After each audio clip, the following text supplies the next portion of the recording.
Radhe Govind Govind Radhe. Is my screen visible? Yes, sir. Yes, sir. Yes, sir. Yes, sir. आपके सामने let us discuss the question paper format first. ठीक है? Before, first and foremost, let us understand what we are dealing with here. So if you look at 19, 20 and 21, see 69, 51 and 48 legal के questions देखिएगा. Legal means constitution, tort, IPC, IPR, contract, family law. 6 subject mainly. Okay. Now when we go to CA and GK, all right, CA and GK is 11, 35 and 41. However, if you total these out, look at 19, 20 and 21, it goes to 80, 86 and 89. अब question paper कितने नंबरों का है जी? 100 का, right? 19 में 80% questions, 80% of the question paper is from legal, CA and GK. 86% in 2020 and 89% in 2021. ठीक है जी? आप मुझे बताएं कि अगर आपको पूरी पेपर की अगर पूरी तैयारी फोकस भी करनी हो तो आप कौन से एरिया पे करेंगे?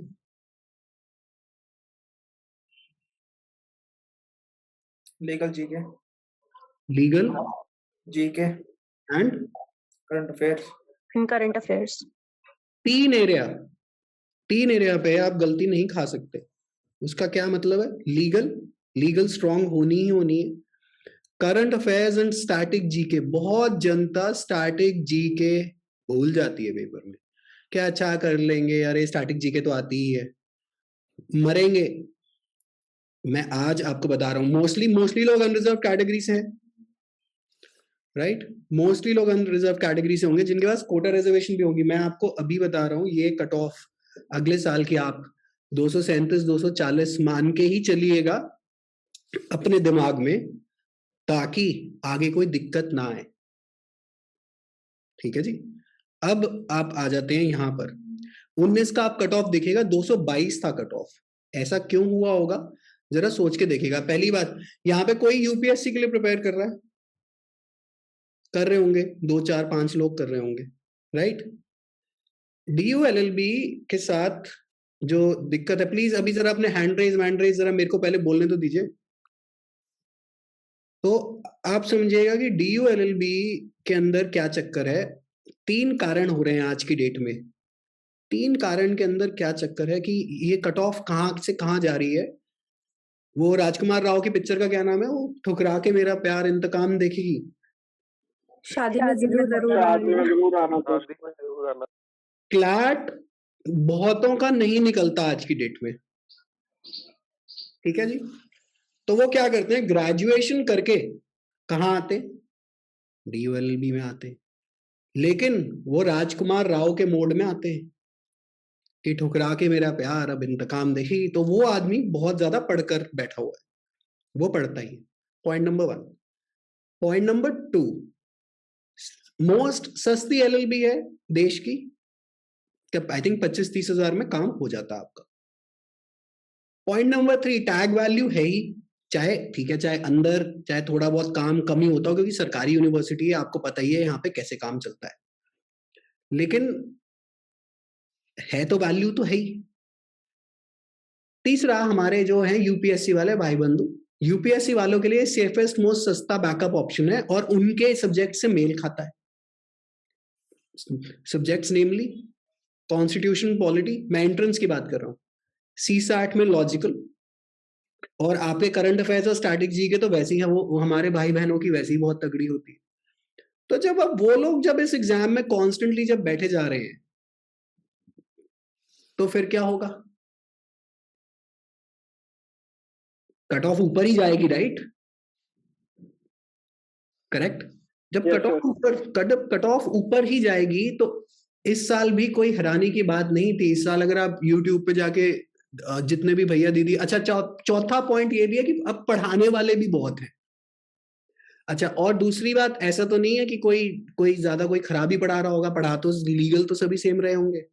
तो वो क्वेश्चंस नलिफाई हो जाते हैं। तो अब आप इस कट ऑफ को कभी नीचे जाते हुए मत पकड़िएगा अनलेस एंड अनटिल कोई समझ लीजिए कि कोई question paper remarkably LLM level पे आ गया। अगर आप यहाँ पे देखें 200, यहाँ पे 2019 में 222 पे कट ऑफ इसलिए गई थी क्योंकि लीगल के क्वेश्चन देखिएगा 23 से सीधा 69 पे चले गए। अब 69 में बहुत लोगों को उस लेवल की लीगल नहीं आती होती जिस लेवल की यहाँ पे पूछ ली गई, क्योंकि कॉन्ट्रैक्ट में बढ़ा दिया, टॉट में बढ़ा दिया, आईपीसी में बढ़ा दिया, आईपीआर में बढ़ा दिया। लेकिन अगले साल क्वेश्चंस गए 51 और करंट अफेयर्स एंड जीके के क्वेश्चन यहाँ पे जरा बढ़ गए, तो कट ऑफ हमारी फिर से बढ़ गई 227। तो एक बात तो तय हो गई, जब जब current affairs and static GK ऊपर आ रही है तब तब ये कट ऑफ ऊपर जा रहा है। देखिए 2021 में भी 234 है, राइट।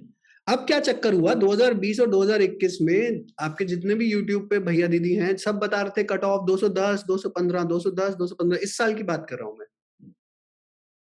कैसे बता रहे थे? क्योंकि इंटरनेट पे आपको ये डिल्यूजन होगी कि पेपर बहुत ज्यादा टफ है। पेपर शायद उतना टफ नहीं आ रहा हो, क्योंकि numbers don't lie, maths never lies, correct.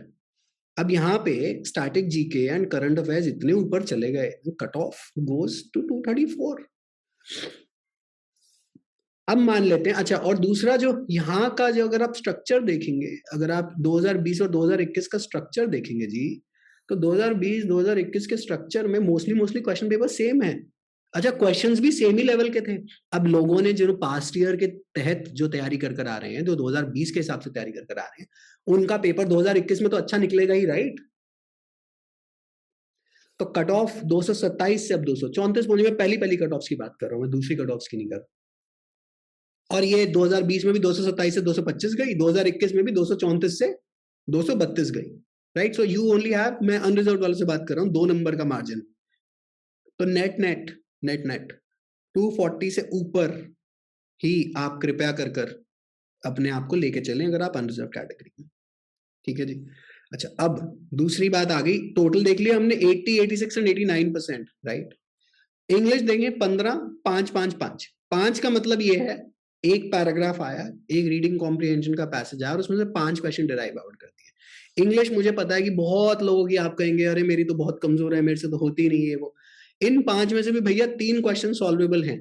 2 question ठीक है सर के ऊपर से निकल गए, कोई फर्क नहीं पड़ता, लेकिन 3 क्वेश्चन तो सॉल्वेबल हैं। चलिए 3 भी छोड़िए, 2 क्वेश्चन तो सॉल्वेबल है, वो 8 नंबर मत छोड़कर आइएगा, ठीक है जी।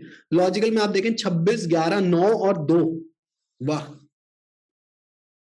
अगले साल एक्सपेक्ट करिएगा, सो ऑन एन एवरेज अगर आप लेके चलेंगे तो 10 क्वेश्चंस लॉजिकल के आते हैं, और जब भी 10 क्वेश्चंस लॉजिकल के आ रहे हैं रफली स्पीकिंग, तो तकरीबन आप समझ लीजिए 50% सॉल्वेबल होते हैं आसानी से। इस साल के अगर आप 2 क्वेश्चन ही उठाएंगे लॉजिकल वाले, तो आपको लगेगा यार ये तो बड़ा ही सरल क्वेश्चन है, कॉमन सेंस से हो जाएगा, तो क्यों नहीं करेंगे। इस साल मेरी स्टूडेंट एक ने कि मेरे तो लॉजिकल से जी मेरे को बड़ी घबराहट है, मेरे से तो होता ही नहीं है, वो लॉजिकल के सारे क्वेश्चन ही छोड़े। अरे भाई साहब एक बात बताओ, ये 2 क्वेश्चन आपको 8 नंबर दिला रहे हैं फ्री के, आप क्यों नहीं अटेम्प्ट करेंगे, ठीक है। मैथ्स 2404, और मैथ्स भी बिल्कुल ही नीचे के लेवल के आती है। अच्छा, अब काफी जनता हमारे में से ऐसी होगी जो कहती है कि भाई मेरे से तो मैथ्स मेरे बस की नहीं है, तभी तो लॉ में आ रहे, नहीं तो कैट करते, एमबीए करते, यही है ना। तो इसमें बुरा मनाने की जरूरत नहीं, किसी वकील के पास मोस्टली ज्यादा मैथ्स होती ही नहीं, क्योंकि यहाँ शब्दों का आडंबर है, आडंबर समझते हैं, कंफ्यूजन। तो लड़ाई जो है वो सारी शब्दों पे होती है लॉ के अंदर, राइट। तो उसके अंदर अब अगर आप स्ट्रक्चर समझ लें, और दूसरी बात ये है कि आप अगर मैथ्स से डरते हैं, आप मैथ्स छोड़ना चाहते हैं, आप छोड़ दीजिए, मेरे को कोई प्रॉब्लम नहीं है, लेकिन मुझे आप सिर्फ ये तो करके देंगे, legal, current affairs and static GK, और इंग्लिश में से आप कम से कम 3 क्वेश्चन सॉल्व करें, और लॉजिकल में से जो जितने भी आए उसके 50% सॉल्व करें, पेपर क्लियर हो जाएगा।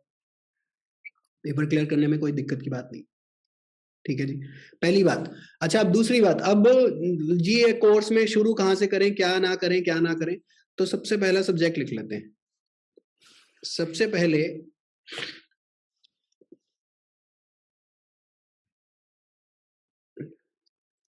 पहले कॉन्स्टिट्यूशन है।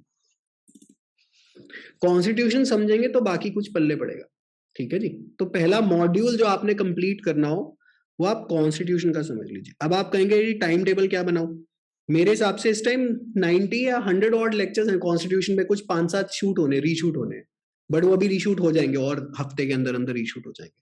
कॉन्स्टिट्यूशन 3 हफ्ते से 1 महीने में तो कंप्लीट कर ही सकते हैं, करेक्ट। उसके बाद क्या करेंगे, उसके बाद क्या करेंगे, करंट अफेयर साथ साथ उठाने शुरू करेंगे। अब आप कहेंगे जी मैं कहां से शुरू करूं, आपने तो कोर्स में जून से दे रखे, कोई बात नहीं, आप सितंबर से शुरू करिए। करंट अफेयर सितंबर ऑनवर्ड्स, ठीक है। ये साथ साथ आप काम आप समझ लीजिएगा। आप करंट अफेयर सितंबर ऑनवर्ड्स हैं तो हर एक हफ्ते में 1 महीने के करंट अफेयर तो कर ही सकते हैं। कहां से करेंगे, सिर्फ कोर्स से करने, कोई इधर उधर धक्के खाने की जरूरत नहीं है, कोई 5000 सोर्स मत फॉलो करिए। एक काम मतलब अपनी जो आपको जो एक किताब जो पकड़ाई गई है आप कृपया करके वो पूरी कर लीजिए, क्योंकि होता क्या है, क्योंकि इंटरनेट पे ओवरफ्लो ऑफ इंफॉर्मेशन है। तो मेरा काम क्या, आपने मुझे पैसे क्यों दिए, आप अगर सोचें तो आपने मुझे पैसे क्यों दिए कि मैं आपकी ये चीज मैं आपको फिल्टर आउट करके दे दूं। तो वो जो मेरे जो अब करंट अफेयर्स अभी जनवरी के आज ही शायद अपलोड हो जाएंगे, आज या मैक्सिमम कल में हो जाएंगे क्योंकि वो रेडी हो गए, सॉरी दिसंबर वाले। वो जब ये पूरा वो जो महीने का काम है हम लोग क्या करते हैं, फिल्टर आउट ही तो कर रहे होते हैं। तो वो आपके पास filtered out current affairs, right. और अपने नोट्स वीडियोस से बना लीजिएगा। अभी पीडीएफ आ जाएगी, अब आप कहेंगे वो पीडीएफ कब आएगी, वो 20 जनवरी को आएगी, दिसंबर तक के करंट अफेयर्स की। फिर दूसरी पीडीएफ आपके पास आएगी अप्रैल, तान्या जी कब आएगी, अप्रैल के बाद आएगी, जनवरी से अप्रैल के बाद। जनवरी से अप्रैल हम इंक्लूड करेंगे, और उसके बाद मई में आपको वो पीडीएफ दे देंगे पार्ट 2 की, ठीक है जी। तो उसके अंदर आप हर हफ्ते अगर जो बैकलॉग में जिनका सामान जो चल रहा है वो कृपया करके 1 मंथ के करंट अफेयर उन वीडियोस में से देख ले। और उसमें भी मैंने आपको बता दिया है कि ये बहुत ज्यादा हाई प्रोबेबिलिटी है, इसको मार्क कर लीजिए। जितनी जल्दी करेंगे उतना ज्यादा अच्छा है। करंट अफेयर्स की बात हो गई। स्टैटिक जीके में हम लोग एक्सपेक्ट कर रहे हैं कि इसी महीने हम तकरीबन 15 से 20 लेक्चर्स और अपलोड कर दें, ताकि आपकी स्टैटिक जीके में आसमान पाताल सब एक हो जाए और ये एग्जामिनर कहीं आपसे आजू बाजू बाहर से पूछ ना पाए। But obviously static GK endless ocean है, बट स्टैटिक जीके बहुत कोर कंपोनेंट है इस एग्जाम का। कृपया करके, अच्छा जब स्टैटिक जीके, तो स्टैटिक जीके का मतलब क्या, United Nations first and foremost, DULLB की पहली मोहब्बत। DULLB को बहुत ज्यादा इश्क है यूनाइटेड नेशंस, और यूनाइटेड नेशंस हमने आपकी अच्छी खासी कवर कराई हुई है, डांस फॉर्म्स कराए हुए हैं, थोड़े से साइंस DNA RNA मैंने कवर आउट कराया हुआ है, वैक्सीन के ऊपर मैंने वीडियो डाले हुए हैं आपको। आप सबसे पहले ये लेक्चर्स कंप्लीट आउट कर लीजिए। अब ये स्टैटिक जीके का काम, अब आप कह रहे हैं नहीं जी मेरे तो कॉलेज भी है मैं नहीं कर पाऊंगा, कोई बात नहीं, स्टैटिक जीके वगैरह फेब एंड तक तो आप कर ही सकते हैं, राइट। और ये एग्जाम कब लग रहा है आप लोगों को, कब होगा, मेरे हिसाब से अगस्त एंड या सितंबर के अंदर होगा। अगस्त एंड की भी बड़ी लो प्रोबेबिलिटी है, फर्स्ट सेमेस्टर वालों की भी क्लासेस भी नहीं शुरू हुई, तो आप लगा लीजिए। आप अपने एग्जाम में, खैर एग्जाम चाहे सितंबर में हो, बट आप अपने दिमाग में एक डेट सेट करके चलेगा, उस डेट का नाम है 15 अगस्त की। जी मैं 15 अगस्त के हिसाब से तैयारी कर रहा हूँ, ऑब्वियसली 15 अगस्त छुट्टी होगी उस दिन एग्जाम हो नहीं सकता, बट आप 15 अगस्त के हिसाब से तैयारी करिए। तो कितनी आपके टाइम रह गया, 8 महीने। आज से 8 महीने हैं आपके पास। जब आज से 8 महीने हैं आपके पास, तो उसके अंदर आप 8 महीनों के अंदर ये आप करेंगे कि आप अपनी तैयारी इसी हिसाब से करेंगे कि मेरे पास 8 महीने, चाहे हो 9 महीने कोई बात नहीं, लेकिन 1 महीने एडवांस में, कोरोना का कुछ पता नहीं होता। एट दी एंड मैं आपको रियल लाइफ एग्जाम्पल दे रहा हूँ।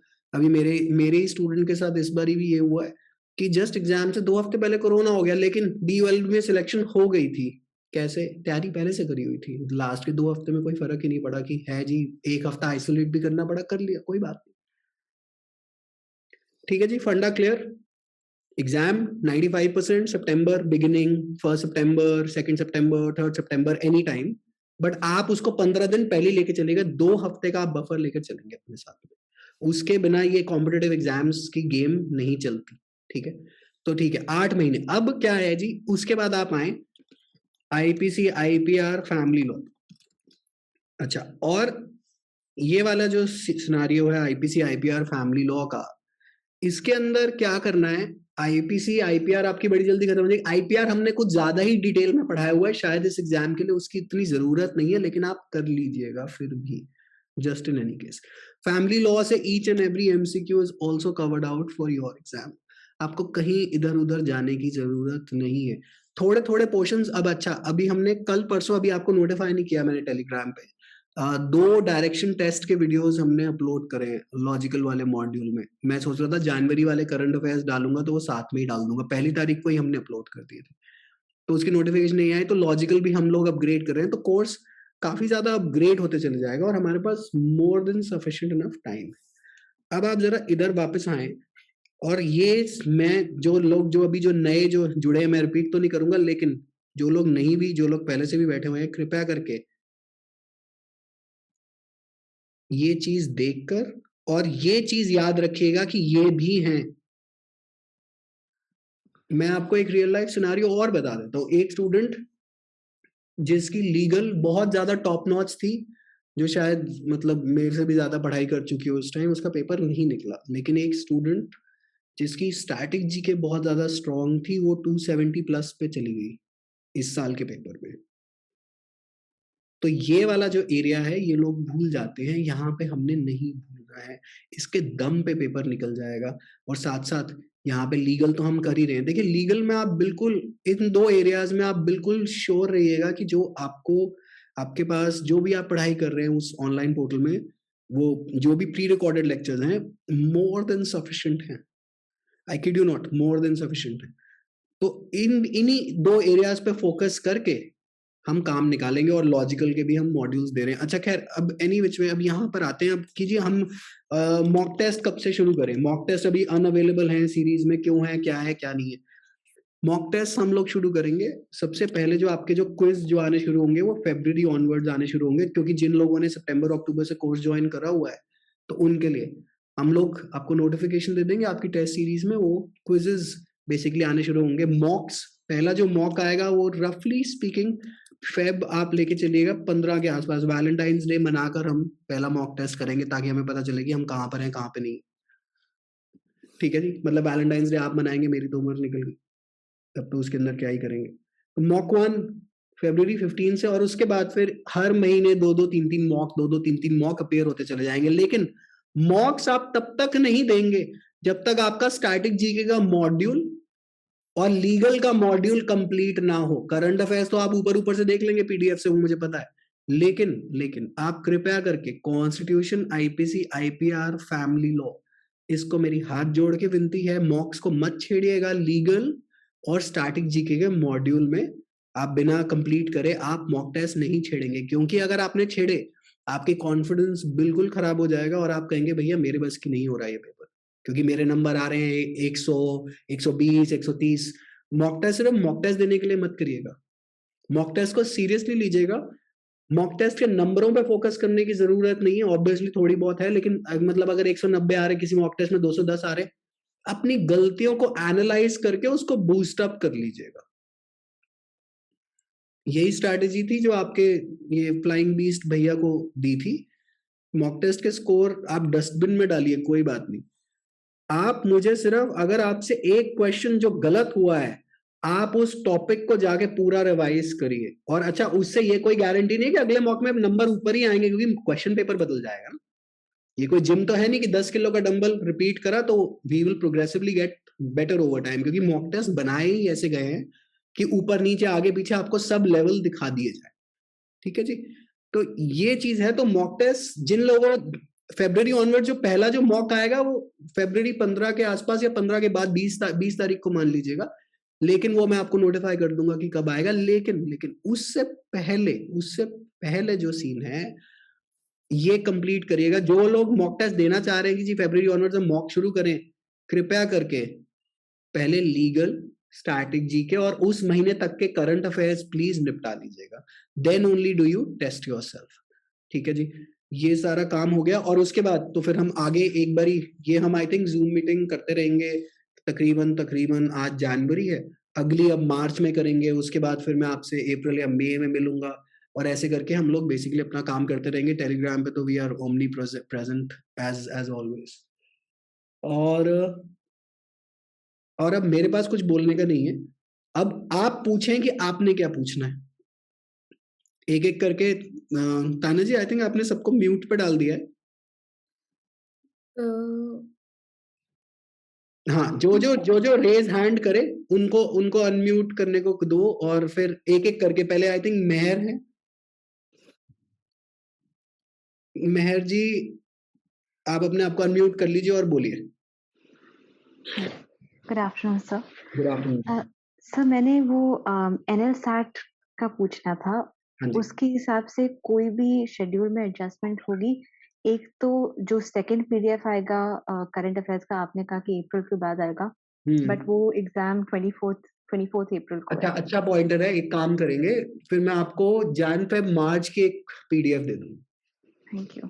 ठीक है, और लेकिन मार्च के फिर इंक्लूड करने के लिए will have to wait till 31st of March. तो तब तक आप एनएल सैट वाली जनता क्या करेगी कि तब तक क्या करे कि फिर वीडियोस के साथ आप रेगुलर रहिएगा, ताकि आपके नोट्स तो बने, क्योंकि पीडीएफ में नोट्स तो रिपीट ही होंगे वो, राइट। तो वीडियोस के साथ आप रेगुलर रहिएगा। अभी जैसे जनवरी के या आज या कल में, मैक्स कल में अपलोड हो जाएंगे करंट अफेयर्स।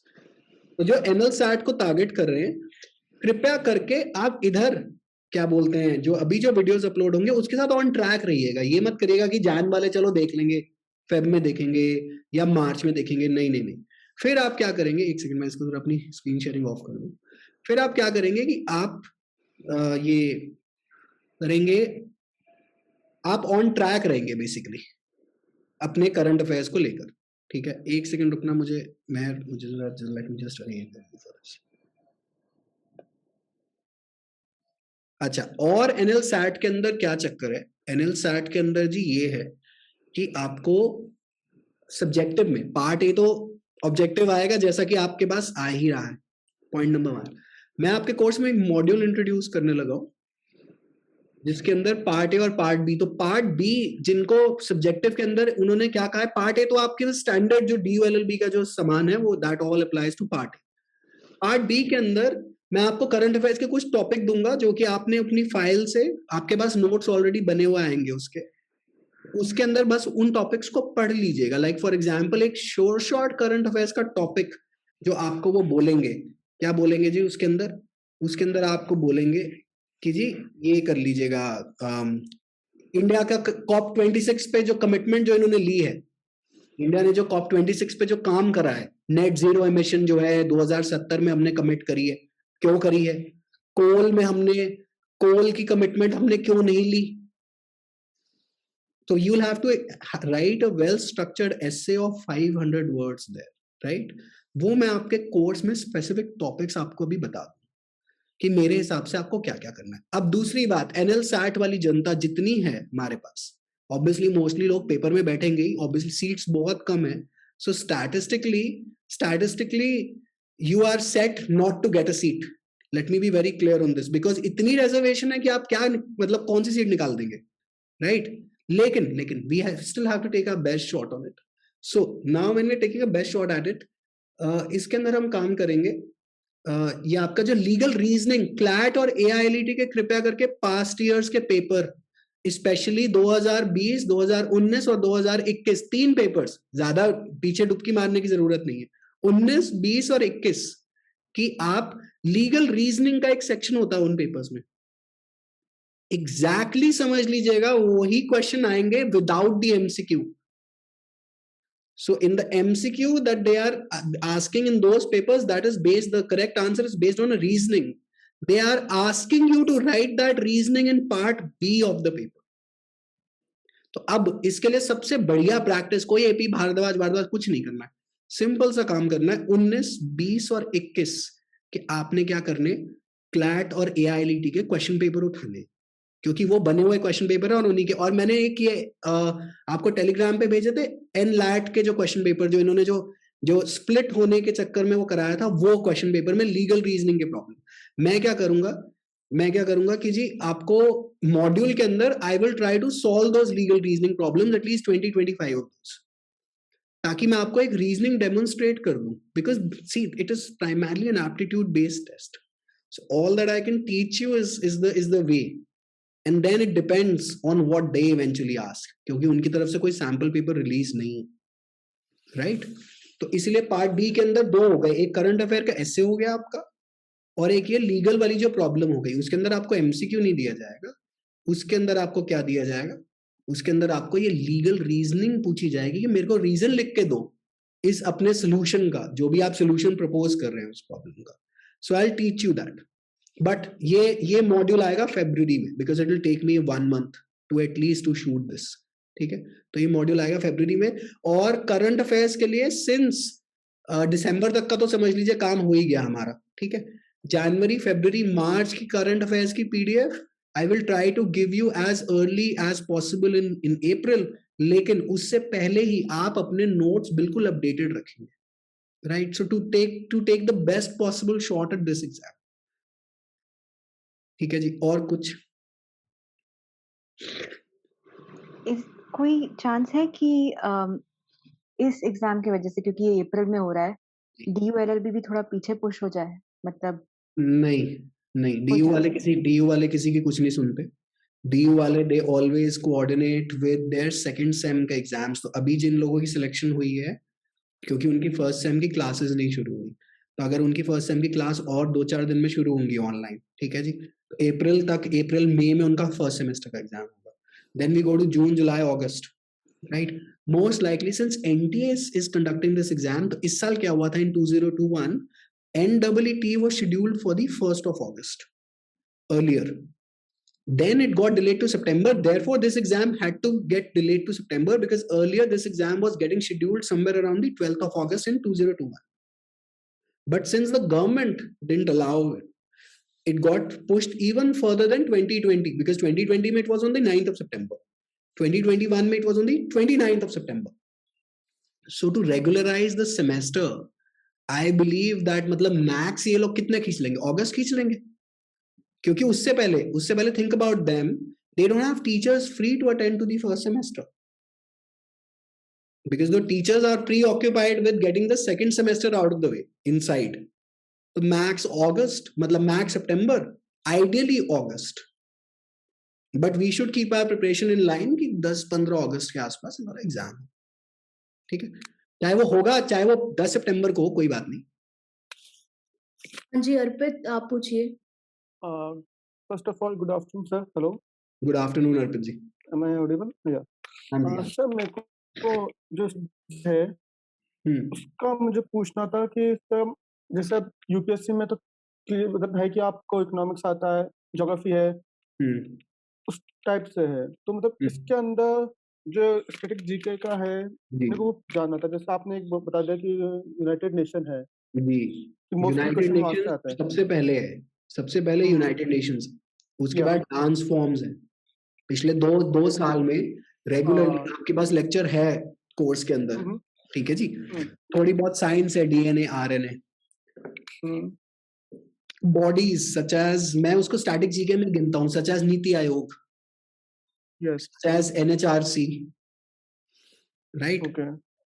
नेशनल लेवल पे जो आपकी जो बॉडीज हैं वो आप स्टैटिक जीके के अंदर ही डाल के चलेगा। अच्छा, फेमस इन्वेंटर्स, फेमस इन्वेंशंस, किताबों की लिस्ट, जैसे मान लेते हैं इंडियन फिलोसफी सर्वपल्ली राधाकृष्णन ने लिखी थी, राइट। ये आपकी APJ अब्दुल कलाम की किताब का नाम है fire on the wings, fire under the wings, something like this, basically मुझे याद नहीं, राइट। फायर बेसिकली ऑप्शन सामने आएगा तो मेरे +4 आएंगे, राइट। उसके बाद जैसे आपकी HR खन्ना की किताब है नाइदर रोजेस नॉर थॉर्न्स, जी सर, ठीक है जी। ये और उसके बाद CJI का मैंने अभी लेक्चर अपलोड करा था, शॉर्टेस्ट टेन्योर, लॉन्गेस्ट टेन्योर। आपका कट ऑफ इसलिए बढ़ते चले जा रहा है क्योंकि ये सब हम पढ़ा के भेज रहे हैं और वही क्वेश्चन आ रहे हैं। ये नहीं कि हमारी बढ़ाई की बात है, नहीं, जस्ट एक क्वेश्चन पेपर का एक स्टाइल है ये। तो अच्छा, और थोड़ी बहुत आपने क्या करनी है, बेस लेवल ज्योग्राफी अर्पित जी, जैसे यूपीएससी में तो बहुत ज्यादा घुस जाता है ना।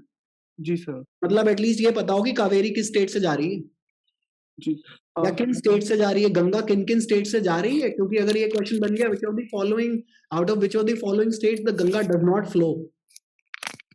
जी। लेकिन फिर कोई चीज पूछनी थी, जैसे ज्योग्राफी में आपने अभी बोला कि तो ज्योग्राफी केवल इंडियन लेवल पे या वर्ल्ड लेवल पे भी ज्योग्राफी होगी? इंडियन इंटरनेशनल कुछ भी नहीं, कुछ भी नहीं। कोई बैठ के कोई बैठ के कोई कैपिटल्स नहीं रटेगा, कोई कुछ नहीं करेगा। उसकी बजाय आप SAARC, SAARC countries, BRICS country की कौन कौन इसका मेंबर है, मीटिंग स्टेप से जो जी बेसिकली देखिए सेंट्रल यूनिवर्सिटी का पेपर, ठीक है जी, तो मोदी जी जो करें जी वो इम्पोर्टेंट हो गया। लेकिन स्टेट लेवल पे कोई कुछ करे, मान लेते कोई मुख्यमंत्री बदला है, बहुत रेयर चांस है कि वो टपकेगा आपके पास। ओके। ठीक है जी। तो आपके पास जो है सेंट्रल यूनिवर्सिटी का पेपर है, तो सेंटर का काम, अब जैसे इस बार नेशनल हाइड्रोजन मिशन आ गया, आपका गति मिशन आ गया, GATI, राइट। आपकी अभी अभी ये इन्होंने RBI वालों ने अभी 2 स्कीमें लॉन्च करी दिसंबर में, मैं आज करंट अफेयर्स की वीडियो में आपको बता दूंगा। मान लेते हैं इंडियन मैथमेटिशियन को एक इनॉग्रल, वो अभी अच्छा एक बंदे को अभी वो इनॉग्रल अर्थ शॉट प्राइज मिला है, वो जो यूके वालों ने जो अनाउंस करा है जी।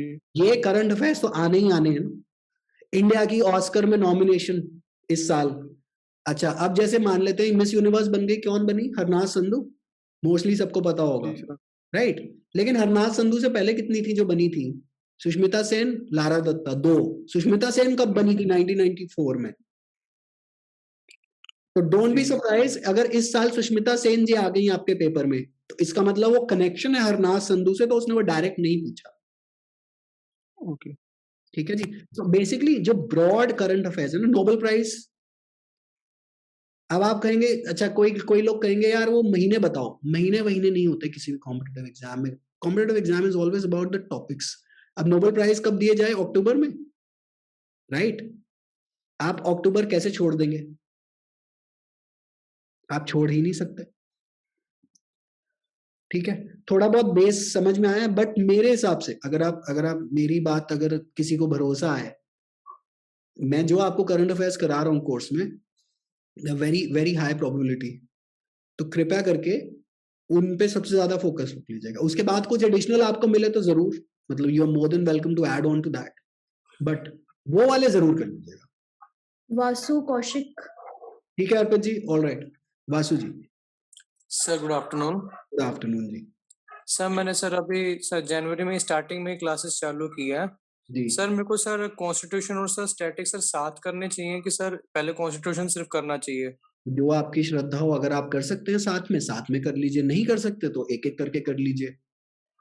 सर एक और लास्ट क्वेश्चन था सर, मेरे सर ग्रेजुएशन के फाइनल ईयर के सर पेपर सर अप्रैल में होंगे, तो सर मेरे उसकी भी क्लासेस चलती हैं ऑनलाइन सर, मतलब कितने सर घंटे देने चाहिए आप, अगर अभी मैं स्टार्ट किया तो? एज सच कोई फॉर्मूला नहीं है, लेकिन अपना एक चीज जरूर ट्राई कर रहा हो कि अप्रैल से पहले मतलब बेसिकली अप्रैल जब तक आए तब तक आपका लीगल पोर्शन कंप्लीट हो रखा। अच्छा सर, अब करवट, हाँ जी सर। अब अगर आप लीगल पोर्शन कंप्लीट करना चाहते हैं तो क्या क्या आप कंप्लीट करके रखेंगे अप्रैल तक? क्या करेंगे? Constitution, IPR, IPC, contract, tort, family law. तो अगर आप वहां पे जाके देखेंगे उन लेक्चर्स को, अगर एक एक मॉड्यूल मान लेते हैं 5-5 घंटे का, 7-7 घंटे का, आई थिंक उतना टाइम तो हम निकाल सकते हैं महीने में, राइट?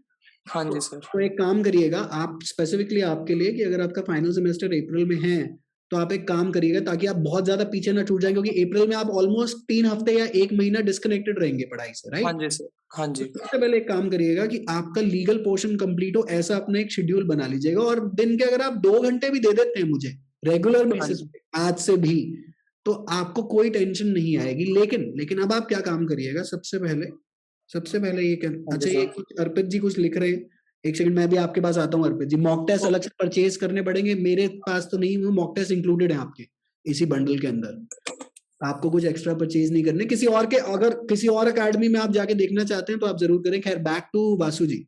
हाँ जी सर। आपने क्या करना है, आप इस महीने ट्राई करिए कि आप कॉन्स्टिट्यूशन, पॉलिटी और स्टैटिक जी के कंप्लीट कर लें जनवरी। ठीक है जी। फरवरी में आप उतर जाइएगा IPC, IPR, फैमिली लॉ में। Okay sir. और हर महीने आपने पिछले 2 महीने के करंट अफेयर निपटा दिए। जैसे जनवरी में आपने ज्वाइन करा, लेटर से दिसंबर में आपने ज्वाइन करा, आप एक काम करिएगा, जनवरी में बैठकर सिर्फ और सिर्फ मुझे एक काम कर दीजिए, सितंबर और अक्टूबर के करंट अफेयर निपटा दीजिए बस। Okay sir. अगले महीने नवंबर दिसंबर पे आ जाएंगे। हाँ जी सर। उसके बाद जैन फेब में आ जाएंगे। Okay sir.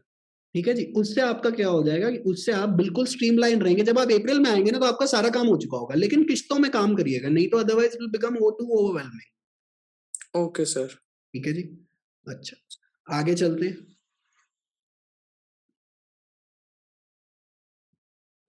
तान्या जी, सोमिल जैन जी को ले लीजिए, इनको कहिए अनम्यूट करने को। सोमिल जी। जी, good afternoon sir. First of all, how are you sir? I am not well, but ठीक है, चल रहा है। सर आप बताओ। Sir thank you for giving us time sir. हाँ सर जी, मेरे को एक पहले थोड़ा, मैंने कल आपकी अमेंडमेंट वाली वीडियो देखी थी, तो हाँ सर जी, उससे मेरे को एक डाउट था कि बताओ। 25th कॉन्स्टिट्यूशनल अमेंडमेंट एक्ट में ये चीज कहा गई थी कि जो राइट टू प्रॉपर्टी है उसको कर्टेल कर दिया गया था, हाँ जी, हाँ जी, और 61st कॉन्स्टिट्यूशन नहीं sorry 44th constitutional amendment act में उसको अबॉलिश कर दिया 44th में, था। 44th में। 44th में हाँ, जी जी जी और उसको 300A में डाल दिया था। जी। सर कर्टेल और अबॉलिशमेंट में मतलब मैं कर्टेल confused में हूँ। क्या कर दिया गया था कि राइट टू प्रॉपर्टी को श्रिंक कर दिया गया था, और 44th में उसको पार्ट 3 से टोटली उखाड़ के फेंक दिया गया था। ओके, उसको सीधा आपने क्या करा, आपने पार्ट थ्री में क्या दे रखे हैं आपके फंडामेंटल राइट, फंडामेंटल राइट। ठीक है जी। उसको आपने सीधा, क्योंकि फंडामेंटल राइट वो था, तो आप आर्टिकल 32 लेकर सुप्रीम कोर्ट से लेके पहुंच सकते थे रिट लगाने, राइट, क्योंकि वो आपका फंडामेंटल राइट था। अब आपने क्या करा कि जी ऐसा है, आपने वो पार्ट 3 से उठा के सीधा पार्ट 12 में डाल दिया। जी अब आप सुप्रीम कोर्ट नहीं पहुंच पाएंगे। तो अब आपके खैर मूल क्वेश्चन पे वापस आता हूँ। 25वीं अमेंडमेंट से इन्होंने क्या करा, राइट टू प्रॉपर्टी को और श्रिंक कर दिया, लेकिन रखा हुआ वो पार्ट 3 में ही था, वो फंडामेंटल राइट के पार्ट। वो फंडामेंटल राइट में ही था। लेकिन 44 से कहा कि यार एक काम करो, ये बड़ी सिरदर्दी हो गई है, इसको उठाकर 44th में डाल दिए, 44th के द्वारा पार्ट 12 चैप्टर 4 में डाल दो। अच्छा, अब आपके इस डिस्कशन से मुझे अच्छा आइडिया मिला है। एक काम करता हूँ, तान्या जी जरा इसको लिख लीजिएगा, राइट टू प्रॉपर्टी पे एक लेक्चर डाल देते हैं कोर्स में, ओके सर। ताकि कंफ्यूजन ही खत्म हो जाए। ठीक है सोमिल जी? जी सर। अच्छा, सर और एक छोटा सा डाउट और आपने मेरे को वॉइस नोट्स भेजे हुए हैं, राइट? जी सर, जी सर। मैं आपको वॉइस नोट पे आज ही रिस्पॉन्ड कर दूंगा। नहीं सर, वो तो सर हाँ। आपकी तबीयत खराब थी तो फिर मैंने सोचा आज हाँ मीटिंग जी, में कुछ। हाँ जी, हाँ जी, बताओ। सर और एक मेरा लास्ट डाउट था सर कि सर अभी आपने बोला कि constitution, current affairs, static GK के बाद फिर आईपीसी, आईपीआर और फैमिली लॉ उठा ली। तो सर तो ये फिक्स फॉर्मूला नहीं है, ये फिक्स फॉर्मूला नहीं है, ये आपकी इच्छा है कि आप कैसे करें। कई लोग क्या करते हैं, कि पहले मैं जी सारी लीगल कर लेता हूँ, फिर एक एक दो महीने के करंट अफेयर निपटाते रहूंगा, वो भी सही है, कोई बात नहीं। वो भी आपकी ये आपकी इच्छा अनुसार है, जो आपको अच्छा लगे। जैसे मेरे जैसा आदमी, अगर मैं पर्सनली आपकी जगह होता, जैसे मेरा जो स्टाइल है काम करने का, मैं पहले लीगल पूरी निपटा देता हूँ, ठीक है, चाहे उसमें 1.5 महीना लगे चाहे 2 लगे। और उसके बाद, क्योंकि देखिए करंट अफेयर ना प्योरली रट्टा बेस्ड काम है। जी सर। करंट अफेयर में कितना को टाइम लगेगा, ज्यादा टाइम नहीं लगता। अच्छा, लेकिन अब करंट अफेयर कुछ ज्यादा ही छूट जाए, फिर मुसीबत खड़ी हो जाती है कि अरे यार इतना कौन देखेगा। तो एक काम करते हैं, जैसे मान लेते हैं अगर आपने लीगल की अप्रोच रखनी है, तो आप लीगल साथ साथ निपटा लें, लेकिन उसके साथ साथ एक एक महीना करंट अफेयर का जोड़ते चले जाइए। हाँ सर, हाँ। जैसे सितंबर का जैसे जनवरी में सितंबर अक्टूबर कर लिया, फरवरी में नवंबर दिसंबर कर लिया, ताकि वो ज्यादा वर्कलोड ना छूट जाए हमारे। जी सर, क्योंकि करंट अफेयर्स में वैसे भी इतनी दिक्कत नहीं होती, क्योंकि वीडियोस इतनी लंबी नहीं है, वो फिल्टर्ड है, तो उसको लिखने में इतनी दिक्कत, अगर दिन का एक करंट अफेयर भी हो जाता है। और अभी आपके पास वो पीडीएफ भी आ जाएगी, पीडीएफ का आप लेंगे प्रिंट आउट लेंगे, और उसके बाद वही चीज जो मैंने, क्योंकि वीडियो देखने में ये फायदा है क्योंकि उसमें मेरी इंटरेक्शन है, कि मैंने आपको स्पेसिफिकली पॉइंट आउट करा हुआ, आप उसी चीज को अपनी पीडीएफ में मार्क कर लेंगे, आपका काम हो जाएगा। जी सर। ठीक है जी। अच्छा, बाकी लोग जो पूछ रहे हैं जी पीडीएफ कब आएगी, 15 जनवरी के बाद आएगी जी, अभी बना ही रहा हूं मैं। हाँ जी विशाल, मैं आपको दिखा भी रहा हूँ, एक सेकंड रुकिएगा। ठीक है जी। Yes sir, good afternoon. Good afternoon.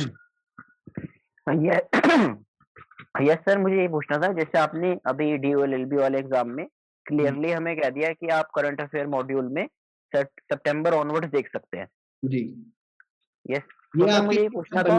रुकिए एक सेकंड, ये आपकी पीडीएफ अभी बन रही है, इसकी फॉर्मेटिंग होगी, आप देख रहे हैं कि क्या है और क्या नहीं है। तो आप सिर्फ और सिर्फ जो जनता पीडीएफ के बारे में जो पूछ रही है, वो पीडीएफ आपकी किसी इस स्टाइल में होगी, मैं आपको दिखा भी देता हूँ थोड़ी सी। अच्छा, और अब आप ये डरेंगे घबराएंगे, क्योंकि वो पीडीएफ लोग यहाँ पे शेयर भी करेंगे कि जी यहाँ पे हमने ये कर दिया वो कर दिया, या बेसिकली आपको दिक्कत करेंगे। काफी लोग करते ही हैं हर साल, हमें पता है। तो वो आपको वो पीडीएफ बहुत जगह दिखाई भी देगी कि अरे ये तो व्हाट्सएप पे भी घूम रही है, ये टेलीग्राम पे भी घूम रही है, ये है वो है। वो अब आप लोगों के ऊपर है कि आप लोग कितना उस चीज को घुमाते हैं। बट वैसे मैं आपको पीडीएफ दिखा रहा हूँ, होपफुली मेरी स्क्रीन विजिबल है। Yes sir. आपके पास ऐसे बेसिकली ये ऑर्गेनाइज होकर आ जाएगी पीडीएफ। एक सेकंड रुकिएगा, मैं आपको फाइनल पीडीएफ भी दिखा देता हूँ।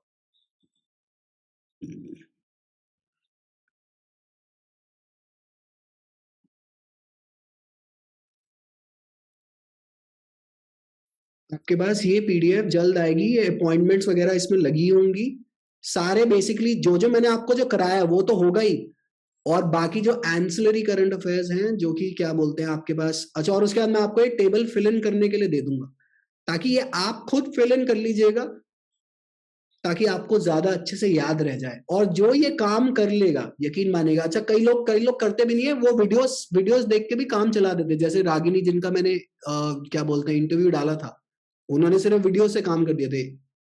पिछले साल हमने मार्च तक इकट्ठी दी थी, लेकिन इस बार हम जनवरी तक आपका काम करके दे रहे हैं पहले।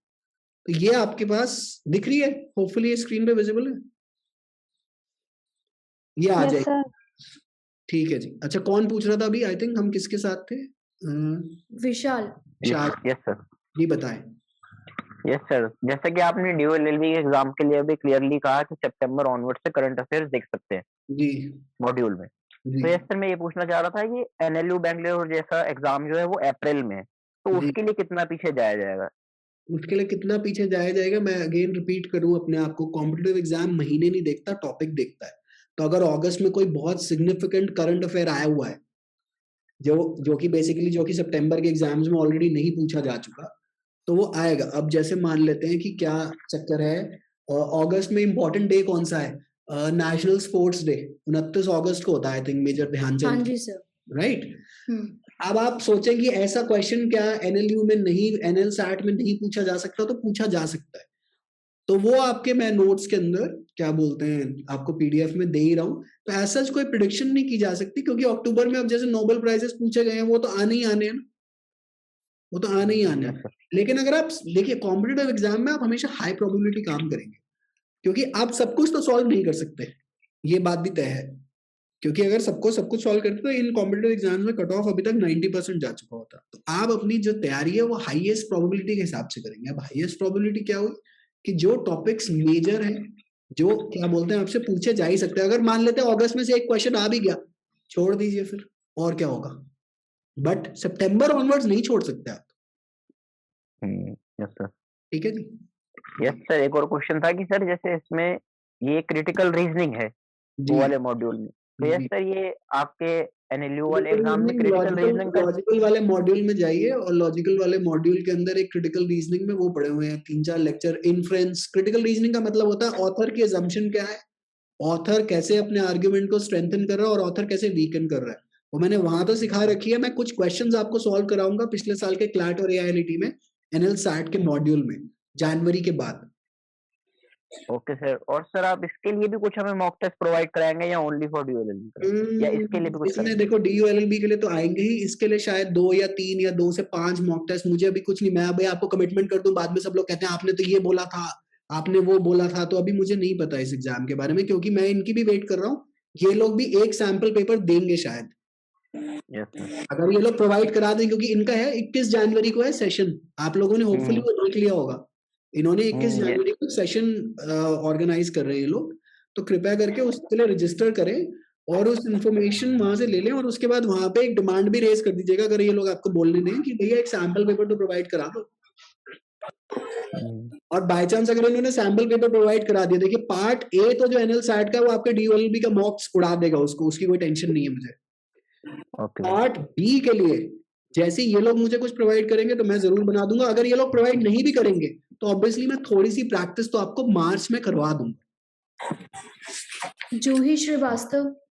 Hello sir, good afternoon. हाँ जी, गुड आफ्टरनून जूही जी, बताएं। Sir, this is my second attempt, so I have very first attempt में कितने आए? सर 172 आए थे, तो 200 भी नहीं आए थे, तो इसका मतलब कुछ ना कुछ मोटी गड़बड़ हुई है। अब आप बताएं कि कहाँ हुई थी? सर लॉजिकल रीजनिंग वाले क्वेश्चंस में। वो तो 2 क्वेश्चन थे बेटा, उनसे क्या हो रहा है? लीगल और करंट अफेयर्स, लीगल इसका मतलब लीगल और करंट अफेयर्स में दिक्कत आई। Yes sir. राइट, स्ट्रैटेजी के नहीं प्रिपेयर हो रखी थी 172 में। Yes sir. एक काम करिएगा, सुनिएगा, आप बैठिए अपनी रिस्पॉन्स शीट लेकर, खोलिए उसको और मुझे एक ईमेल करिए कि कितने क्वेश्चंस कहाँ पे कितने सही थे, कितने गलत थे और किस टॉपिक के। फिर उन्हीं एरियाज को पकड़ के हमें काम करना पड़ेगा। Okay sir. आप एक काम करिएगा, आप अपनी रिस्पॉन्स शीट खोलिएगा, ठीक है जी।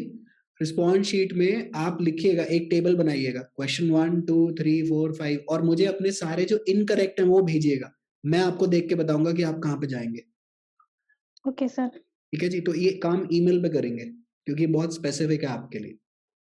Okay sir. Pragati Trivedi. Thank you hello sir. Sir. हाँ जी प्रगति जी। सर जैसे वीडियो देखते टाइम जैसे कॉन्स्टिट्यूशन और पॉलिटी तो मैंने लास्ट ईयर पढ़ा था, तो उसके नोट्स बनाने में इतनी देर नहीं लगती।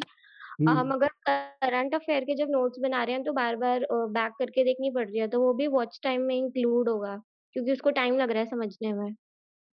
I think so watch time में इंक्लूड होगा, बट आप एग्जॉस्ट नहीं कर पाएंगे वॉच टाइम।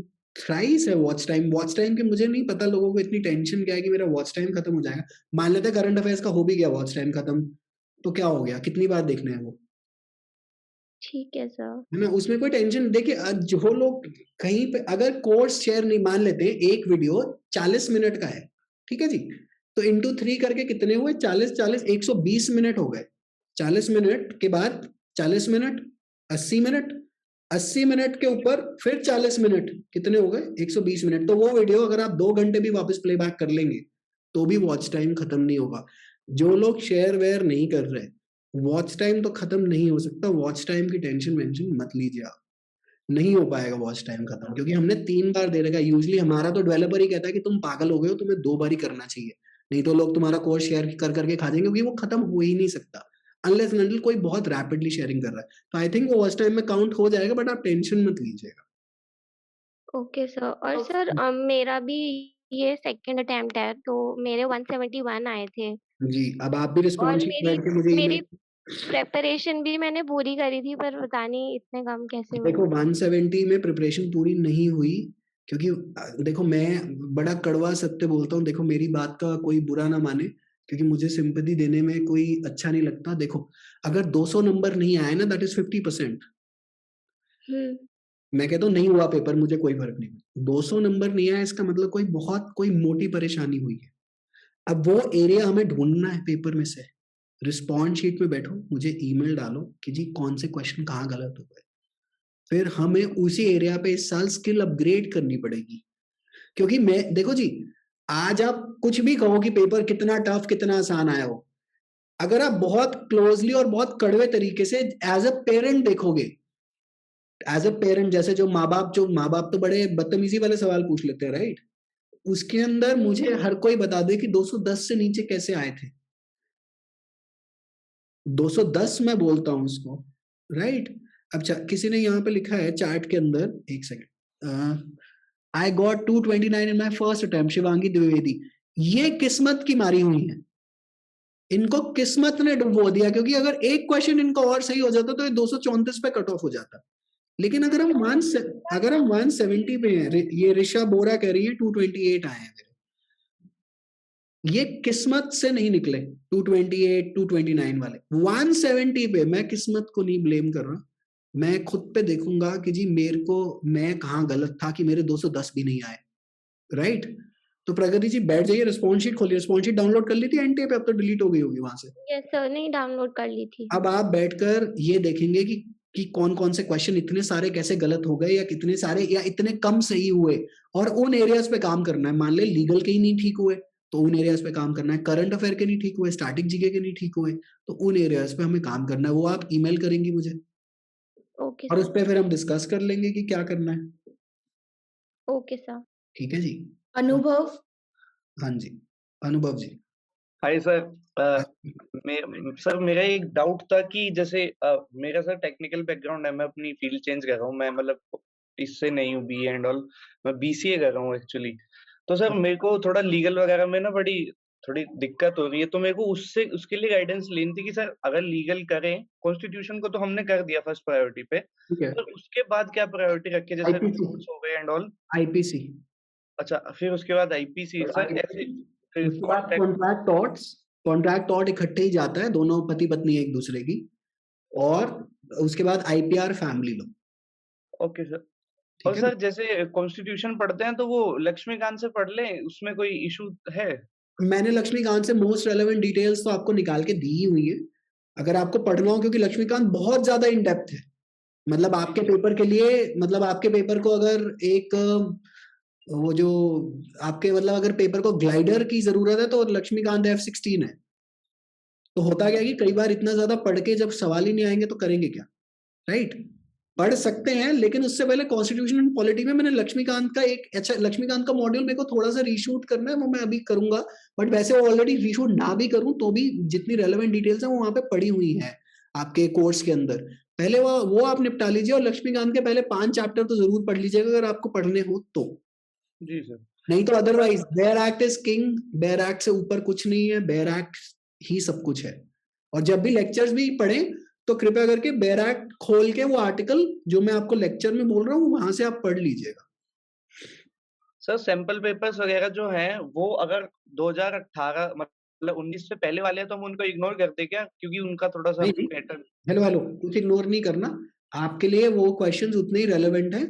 आप 2014 से पहले अगर आप इग्नोर करना चाहें तो आप कर लीजिएगा। 2014 से लेके 21 के तो सारे पेपर करने ही करने हैं आपने, कुछ भी हो जाए। Okay sir. हाँ जी, क्योंकि देखिएगा, याद रखिएगा, ये सरकारी यूनिवर्सिटी का पेपर है, यहाँ क्वेश्चन घूम फिर के वही आते हैं, जस्ट मिर्च मसाला बदल जाता है।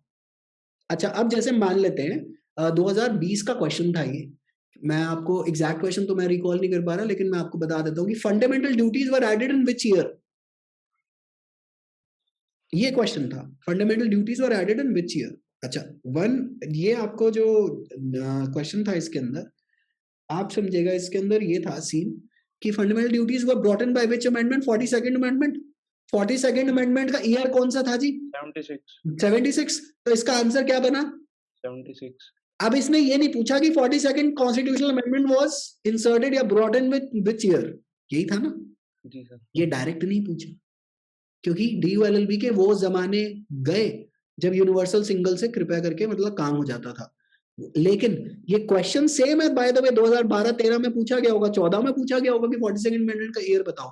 जब उसने वो पूछ लिया तो क्वेश्चन का आंसर भी सेम है, लेकिन हमें अपने आप को इतना ज्यादा एक्सपोज करके रखना है क्वेश्चंस को, ताकि हमें सारे क्वेश्चंस एक एक बार देखे हुए हो। तो अभी जब आपके मॉक टेस्ट की सीरीज जो निकल आएगी ना, 31 क्वेश्चन, 31 मॉक टेस्ट या 28 तो ऑलरेडी पड़े हुए हैं, उसमें करंट अफेयर्स वगैरह अपडेट होंगे तो 2-3 नए भी बनेंगे। 3 से 4,000 क्वेश्चन तो मैं आपको करा दूंगा वेबसाइट पे। 10 इयर्स, हर कोई नियम मान लीजिएगा, 10 इयर्स करे बिना आप DULLB के पेपर में बैठना भी बेकार है। अच्छा, और जब मैं आपको कहूं 10 इयर्स का मतलब क्या है, मान लेते हैं 2014 का आपको क्वेश्चन बताता हूं, नहीं 15 का। 15 में एक क्वेश्चन पूछा गया, ever grinning of a patent means what. ठीक है, जामिया LLM 2021 का भी सेम ही क्वेश्चन है कि ever grinning of a patent means what. अब अगर ये क्वेश्चन 2022, 2023, 2024 में टपके तो will you be really surprised? नहीं, ये कॉन्सेप्ट आपका पास्ट ईयर से क्लियर होना चाहिए, है ना? तो जब भी हम पास्ट ईयर करें क्वेश्चंस, तो देखिए आप याद नहीं कर पाएंगे, ये बात तो तय रही। क्वेश्चंस आप याद नहीं कर पाएंगे, लेकिन अपने आप को इतना तो एक्सपोज्ड आप रखिए कि जिससे आपको क्या बोलते हैं, एक एक बारी उस क्वेश्चन से, क्योंकि फंडा क्या होता है कॉम्पिटिटिव एग्जाम में, फंडा ये होता है कि अच्छा कहीं पढ़ा पढ़ा सा लग रहा है, कहीं सुना सुना सा लग रहा है, राइट? कहीं अगर ये देख भी लिया होगा ना रिमोटली कनेक्टेड क्वेश्चन, आप +4 ले आएंगे, और हमें तो वही चाहिए। तो 2014 से लेके 21 का क्वेश्चन पेपर तो करने ही करने हैं। 14 से पहले वाले छोड़ दीजिए, यू फ्री टू इग्नोर। जी सर। ठीक है, okay. Nikita Singh. Nikita ji. Hi sir, good evening. Sorry, good afternoon. Good afternoon. Sir, I'm pursuing my masters and I gave it in the last time और मेरा score था 223. Right. मुझे बस इतना पूछना है that if हम after my masters if I do law, is there any issue या नहीं, there isn't any, absolutely no issue. आपकी 1 year की master है, 2 years वाली master है? The 2-year masters. So you enrolled in 2021? Yes sir, but अभी तक ऐसा कुछ finish नहीं हुआ है हम लोग का, I mean 2022.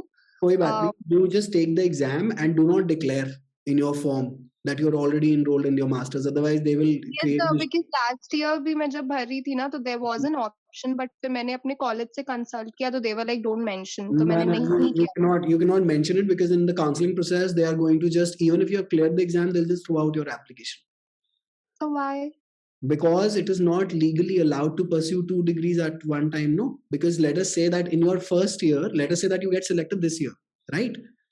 And you will be in your second years of masters, correct? Yes. So that is not allowed. So legally speaking, you're not even allowed to pursue a CACS, IGNOU open degree, anything with your LLB. So what do students do? They just don't mention it altogether. क्योंकि पता किसको चल रहा है, CS तो सारे ही करते हैं अंदर, मतलब सारे इन द सेंस जिन्होंने करनी होती है, बहुत लोग परस्यू करते हैं, तो वो साथ साथ आपको परस्यू करनी पड़ती है, बट लीगली आप डिक्लेयर नहीं कर सकते ना जी. अच्छा, जैसे for example all of these lawyers on YouTube, legally they are not allowed to work and create an income source, but जब तक complaint नहीं जा रही, या जब तक कोई report नहीं कर रहा, everyone's working, right? So this is almost like akin to you skipping a red light at 1 in the night. चालान होगा कैसे जब पुलिस वाला ही नहीं है तो? But अगर आप पुलिस स्टेशन जाके चीखना शुरू करेंगे और फॉर्म पे लिख कर देंगे जी मैंने रात को 1 बजे रेड लाइट स्किप करी थी, फिर तो वो आपको पकड़ लेंगे ना जी. तो इसीलिए मास्टर्स करते रहिए, कोई प्रॉब्लम नहीं है, डिक्लेयर मत करिए गलती से भी. And if by chance if सब कुछ ठीक रहा और मेरा masters by the end of June if finish हो जाता है, फिर कर सकती हूँ, right? हाँ, बिल्कुल फिर तो मतलब खुली चौड़ में आप बताइए कि मास्टर्स में कोई दिक्कत नहीं. कोई इशू नहीं है ना that after masters I'm doing law, मतलब people do law after 3 degrees as well. No issues at all. And sir, last time मैंने अपने मार्कशीट को जब एनालाइज किया था तो मेरे लीगल के क्वेश्चंस गलत हुए थे, एंड पॉलिटी में भी मेरे वो जो क्वेश्चंस थे ना जिसमें ऑप्शंस थे ओनली ए या ओनली बी सी, उस वाले में मेरे 2-3 गलत हुए थे. तो इस साल के मॉक टेस्ट से उन्हीं क्वेश्चंस पे ज्यादा फोकस करिएगा, ओनली ए या बी एंड सी या डी, क्योंकि उन क्वेश्चंस पे बहुत ज्यादा प्रैक्टिस चाहिए होती है पहले ही एग्जाम. और मैंने ऐसे मॉक्स, मैंने लास्ट ईयर जो मॉक्स लिए थे उसमें ऐसे बिल्कुल क्वेश्चंस थे नहीं, मतलब डायरेक्ट क्वेश्चंस थे, और इस साल ऐसा था नहीं. तो आई मीन इस साल नहीं, एक्चुअली अगर आप देखें 2018 से एक क्वेश्चन में ये लोग 3 क्वेश्चन पूछते हैं, only A and B, C and D only. तो वो हमारी मॉक्स में मैंने बनाई ऐसे रखे, मतलब आप दुखी हो जाएंगे ये वाले मॉक टेस्ट देकर कि अरे बाप रे ये क्या ही है, क्योंकि वो जानबूझ के ऐसे बना रखे हैं ताकि आपकी ट्रेनिंग हो जाए दिमाग की, कि जब आप एग्जाम के अंदर जाएं तो आप you are well acquainted with this system. तो उसकी आप टेंशन मत करिएगा, और इस साल इन वाले मॉक से प्रैक्टिस आउट करिएगा. मैं आपसे ये भी नहीं पूछ रहा कि आप कहाँ थी क्या नहीं थी, कि किसी और के बारे में बुरा बोलने के लिए नहीं, जहां पे भी थे ठीक थे, लेकिन अब इस बारी इन वाले मॉक से जैसे ये मॉक टेस्ट बने हुए हैं, take them as a sampler of 60 to 70% of the question paper is going to be on this pattern only. 60 to 70%, 30% तो देखो मैं भगवान नहीं हूँ, कुछ भी हो सकता है अंदर, है ना जी. अच्छा, दुष्यंत चाहर जी कह रहे हैं sir when will mock test start, आप लेट ज्वाइन करे थे, आप रिकॉर्डेड सेशन देखिएगा, आपको जवाब मिल जाएगा. ठीक है निकिता जी? आईना, थैंक यू. ओके जी. हाँ जी, आयना जी. आयना के बाद नवरोज के बाद वैष्णवी. आयना जी आ जाइए. हेलो. हाँ जी. Very warm good afternoon sir. हाँ जी, गुड आफ्टरनून जी. सर मेरा क्वेश्चन ये था कि 2020 में भी कुछ क्वेश्चन पॉलिटी में शायद एक्सेप्शंस थे, और इस ईयर भी, फॉर एग्जांपल जैसे वो स्पीकर डिस्क्वालिफिकेशन वाला शायद. हाँ जी सर. तो और 20 में भी कुछ शायद इलेक्शन कमीशन से रिलेटेड कि वो लोग मतलब एनरोल करना, एक क्वेश्चन था मैंने देखा था. वो डी रजिस्टर्ड पॉलिटिकल पार्टी वाले के बारे में बात कर रहे हैं. हाँ जी सर. सर तो जैसे पॉलिटी के लिए आपका मॉड्यूल इनफ है, और अगर हाई लेवल पे अगर पॉलिटी पढ़नी होती है तो बोलते हैं लक्ष्मीकांत को प्रेफर करने के लिए. तो इन क्वेश्चंस के लिए हम लोग क्या करें? देखो, टाइम शेड्यूल वाला तो सॉर्ट आउट हो जाएगा, इलेक्शन कमीशन वाला नहीं हो सकता. इन क्वेश्चंस कॉम्पिटिटिव एग्जाम में 5 ऐसे क्वेश्चन आएंगे जो आपके सर के ऊपर से जाने ही जाने हैं, आप कुछ भी कर लीजिए. मेरे भी बाय द वे, मतलब मैं तो फिर उनको सुनिए, आप उन 5 पे ना फोकस करें, आप बाकी 95 पे फोकस कर ले जी. क्योंकि ऐसे 5 लीगल, देखो लीगल एंडलेस है, इतने ऑर्डर, इतने रूल, इतने बाय लॉ हैं कि आप नहीं पता कर सकते कि ये कहाँ से पूछता है. बट ये 95% जो क्वेश्चन है वो स्ट्रेट बेयर एक्ट से पूछता है, राइट? ये वाले क्वेश्चन हम कर सकते हैं। इलेक्शन कमीशन की वो जो पावर, जो डी रजिस्टर, वो जो पॉलिटिकल पार्टी थी ना, वो एक्चुअली करंट अफेयर का क्वेश्चन था 2020 में। फॉर एग्जाम्पल जैसे सर एक नीति आयोग का भी मैंने देखा है इस साल इस का साल। हाँ, नीति तो वो आयोग जब का मैंने खत्म हुआ है। लक्ष्मीकांत तो वो सर करंट था, वो स्टैटिक था या करंट अफेयर कोई वो रीसेंट इशू था? एक्चुअली रीसेंट इशू, थोड़ा सा रीसेंट इशू था, बट वैसे तो to tell you very honestly static ही था, क्योंकि नीति आयोग की ओके कंपोजिशन में हमेशा defence minister is ex officio.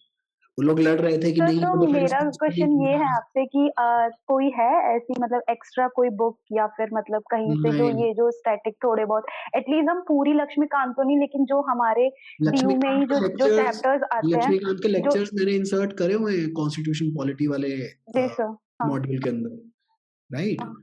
वहां से कर सर, लो। तो मैं बस ये चाहती थी कि जो ये चैप्टर्स जो आपने भी इम्पोर्टेंट टॉपिक ले रखे हैं पॉलिटी में, या जी। फिर जो स्पेसिफिक चैप्टर्स आते हैं, कम से कम उसके अगर इस टाइप के अगर स्टैटिक का अगर कोई सोर्स वगैरह मिल जाता, ये तो या फिर स्टैटिक ऐसा। में नीति आयोग का लेक्चर डाला हुआ है अभी, आई थिंक डाला है, नहीं डाला है अभी? सर हाँ नहीं। हाँ। अच्छा, नहीं है तो अभी आ जाएगा। तो इन बॉडीज के ऊपर तो आपके पास स्टैटिक में लेक्चर्स आ जाएंगे, चाहे यस वो सर, नीति ओके आयोग हो, सर। चाहे वो एनएचआरसी हो, चाहे वो कुछ हो, अभी आ जाएंगे।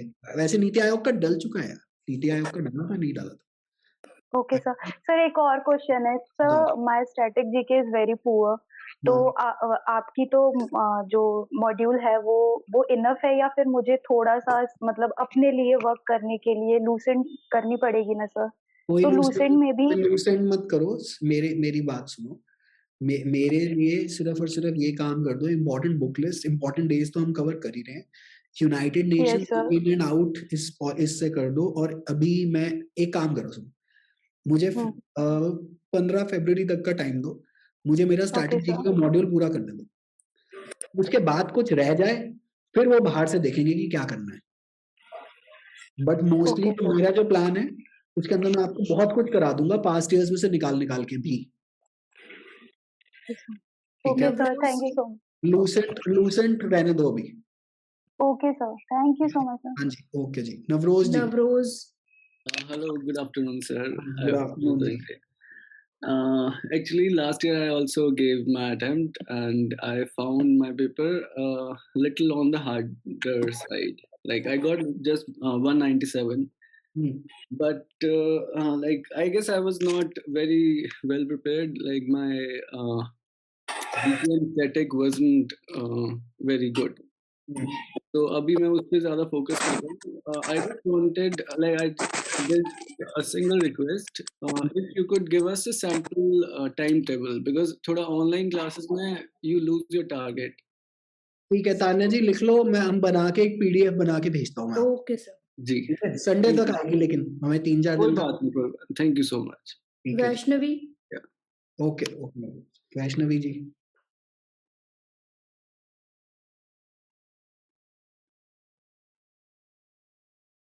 वैष्णवी आपकी आवाज नहीं आ रही है।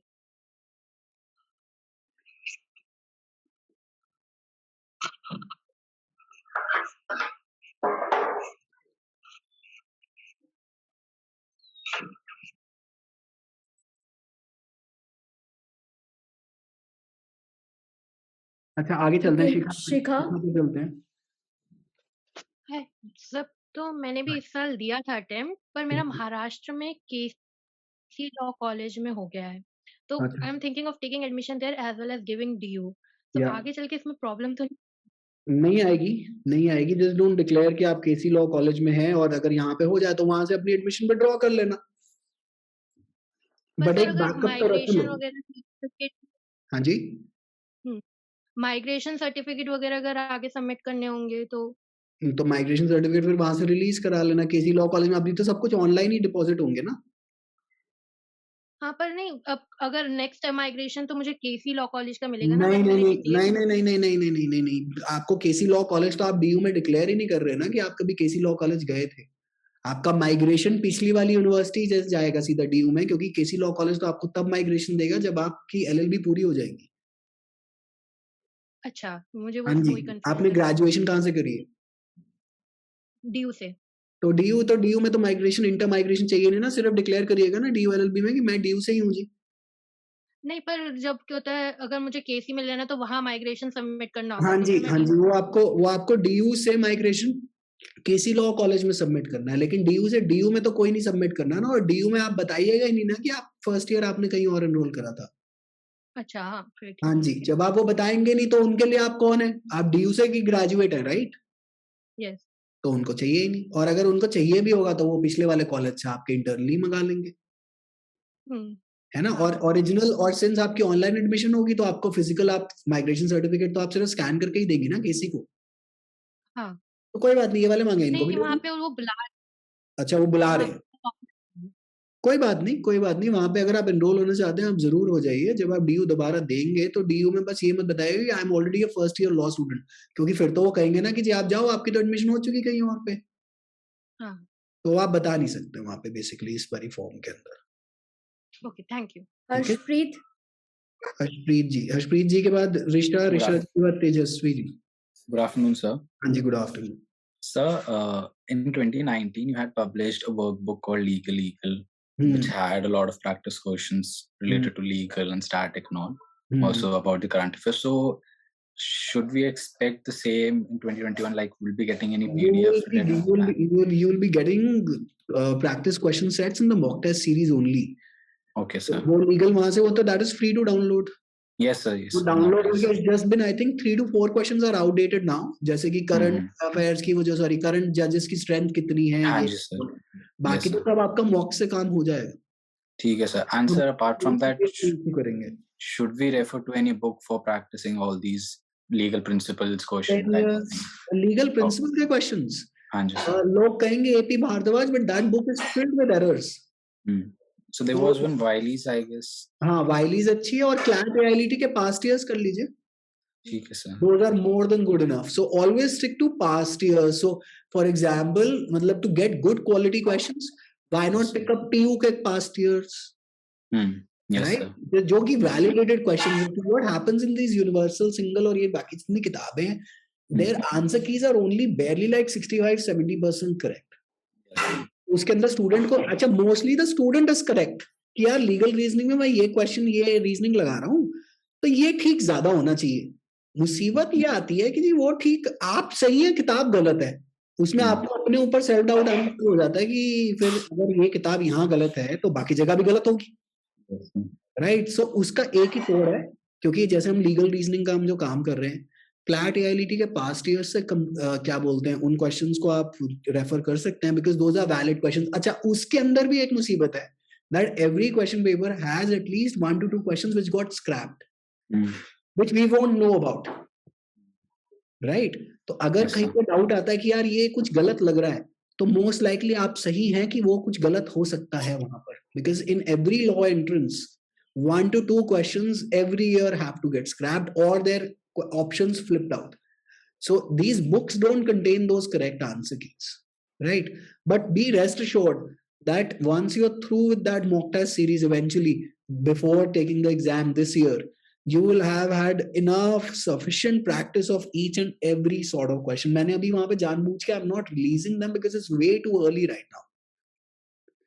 बट फेब ऑनवर्ड्स आप अपनी प्रैक्टिस शुरू कर लेंगे, एंड लीगल ईगल आप क्या बोलते हैं, लीगल ईगल वो फ्री टू डाउनलोड है, TLOIPDFs.com पे पड़ी हुई है, पास्ट ईयर भी पड़े हुए हैं, कृपया करके वहां से आप डाउनलोड कर लीजिए।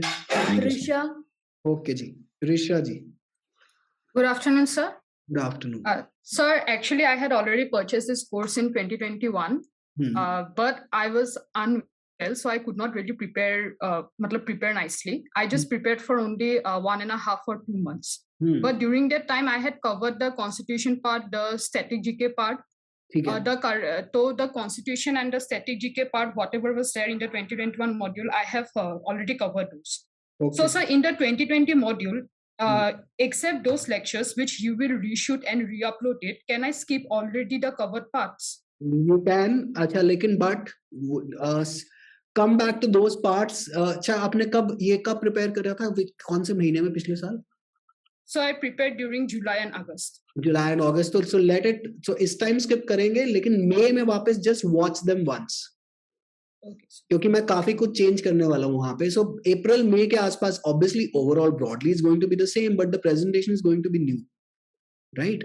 तो क्या करना कि अप्रैल मई तब तक बाकी काम निपटा लो, cover out IPC, IPR, family law etcetera, and then come back to this portion in April मई।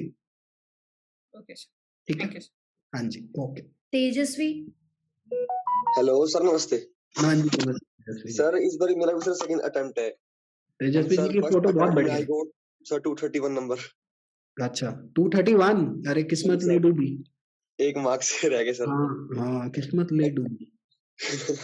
अच्छा एक्चुअली सर इस बार मैं ये कह रहा था कि सर जो मेरा लीगल पार्ट है सर वो बहुत स्ट्रॉन्ग है, मतलब लीगल पॉलिटिक्स सर स्ट्रॉन्ग है। तभी तो सर हम उसको पढ़ के सर बोर भी हो गए होंगे। पिछले साल काफी अच्छे से तैयारी की थी और इन दोनों में सर मेन फोकस दिया था मैंने। जी। तो सर अब मैं सर बताओ कहाँ स्टार्ट करूँ जिससे दोबारा इंटरेस्ट बन जाए मेरा। Static GK, current affairs, legal छोड़ दो अभी के लिए। लीगल मॉक्स लेने के बाद आ जाना वापस। लीगल हो चुकी, लीगल कितनी बार सेम चीज ही पढ़ोगे। बस वही सर, है ना? लीगल पे वापस आना अप्रैल मई में, तब तक करंट अफेयर्स और स्टैटिक जीके का काम निपटा दो। ठीक है सर। और एक काम करो, 10 इयर्स जिस भी पेपर के मिलते हैं, पीयू, एमएचसीटी, जो मिलता है ऑनलाइन 200-300 रुपए की किताब आती है। आई थिंक एमएचसीटी के पेपर वैसे तो मिलते नहीं, Amazon से जो किताब आती है वो सारे खरीद के 200-300 रुपए लगाकर कृपया करके वो सारे क्वेश्चन पेपर सॉल्व आउट कर दो, ताकि थोड़ा इंटरेस्ट आ जाए, ताकि नए नए क्वेश्चन दिखे। ठीक है सर। ठीक है जी। और लीगल पे ज्यादा कुछ करने की जरूरत नहीं, 231 में वो सिर्फ किस्मत मार खा गई और कुछ नहीं। ठीक है, थैंक यू सर। दुष्यंत जी आ जाइए। दुष्यंत जी लेट आए थे, चैट में मैसेज कर रहे थे, बताओ। यस सर मेरे को पूछना था कि मैं रिकॉर्डेड सेशन कैसे देखूं? मैं आज अभी लेट इवनिंग में मैं अभी ये रिकॉर्ड हो जाएगा ना जूम से, तो मैं आपके पोर्टल में आ जाएगा वो इंस्ट्रक्शन या मेंटरशिप वाले मॉड्यूल में टेलीग्राम पे नोटिफाई कर दूंगा कि कहाँ पे होगा। तो शुरू वाला पोर्शन देख लेना। Okay sir. और सर करंट अफेयर्स के लिए जो आपने मॉड्यूल बनाया है वो इनफ है या फिर उसके अलावा? मेरे लिए मोर देन इनफ है। आप सिर्फ वही कर लीजिए, वही काफी है। Okay sir, thank you. ठीक है जी। पूजा जी।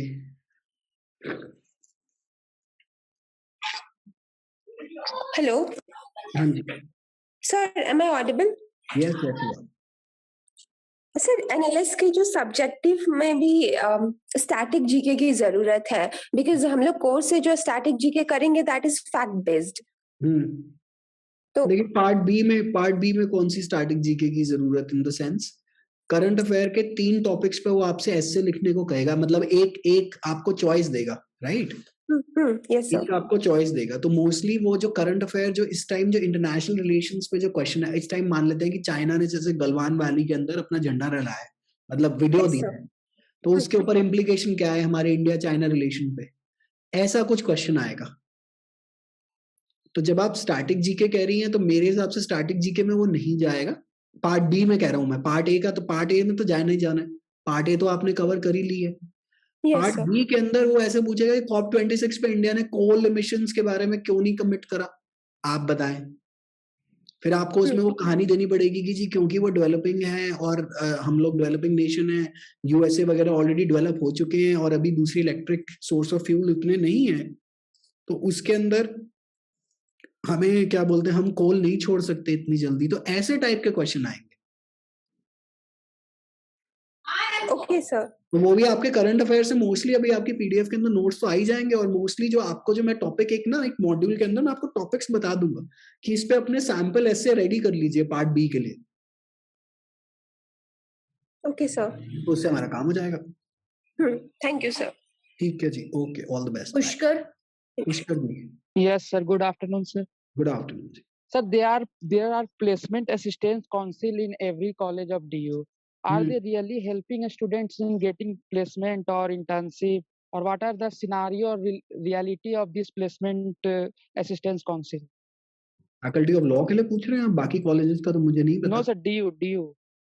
देखो DU का मेरे को नहीं पता DU के अंदर क्या है क्या नहीं है। सिर्फ फैकल्टी ऑफ लॉ का मैं आपको बता सकता हूँ। फैकल्टी ऑफ लॉ में एक प्लेसमेंट सेल है जो कि ज्यादा ठीक ठाक काम करता है। मतलब आपको लग रहा है कि आप ये क्या बोलते हैं, एग्जाम क्लियर करने के बाद आपको प्लेसमेंट की चिंता है, या आप किस एस्पेक्ट के लिए ये क्वेश्चन पूछ रहे हैं मेरे से? सर वही एग्जाम क्लियर करने के बाद मतलब नो प्लेसमेंट है या फिर they are some scenario of getting placed? थोड़ी बहुत मदद अवेलेबल है बट ज्यादा नहीं है, टू बी वेरी ऑनेस्ट। तो उसके अंदर आपको वो, क्योंकि देखिए ये वकालत का सीन है, यहाँ पे लिटिगेशन में आपको खुद ही काम करना है। मतलब आप खुद ही कोर्ट में जाएंगे, इंटर्नशिप करेंगे, नेटवर्क बेस्ड प्रोफेशन है। तो ऑब्वियसली प्लेसमेंट सेल तो आती है फैकल्टी ऑफ लॉ में, प्लेसमेंट सेल है भी अलग अलग सेंटरों की, तीनों की है। हो जाए आपकी प्लेसमेंट तो बहुत बढ़िया, आई थिंक 3-4 लाख रुपए पर एनम के पैकेज पे हो जाती है आपकी प्लेसमेंट अगर आपने करानी हो। बट मोस्टली लोग पहले ही काम ढूंढ लेते हैं इंटर्नशिप्स के द्वारा। Okay sir, thank you. Okay जी पुष्कर जी। दीपक सिंह।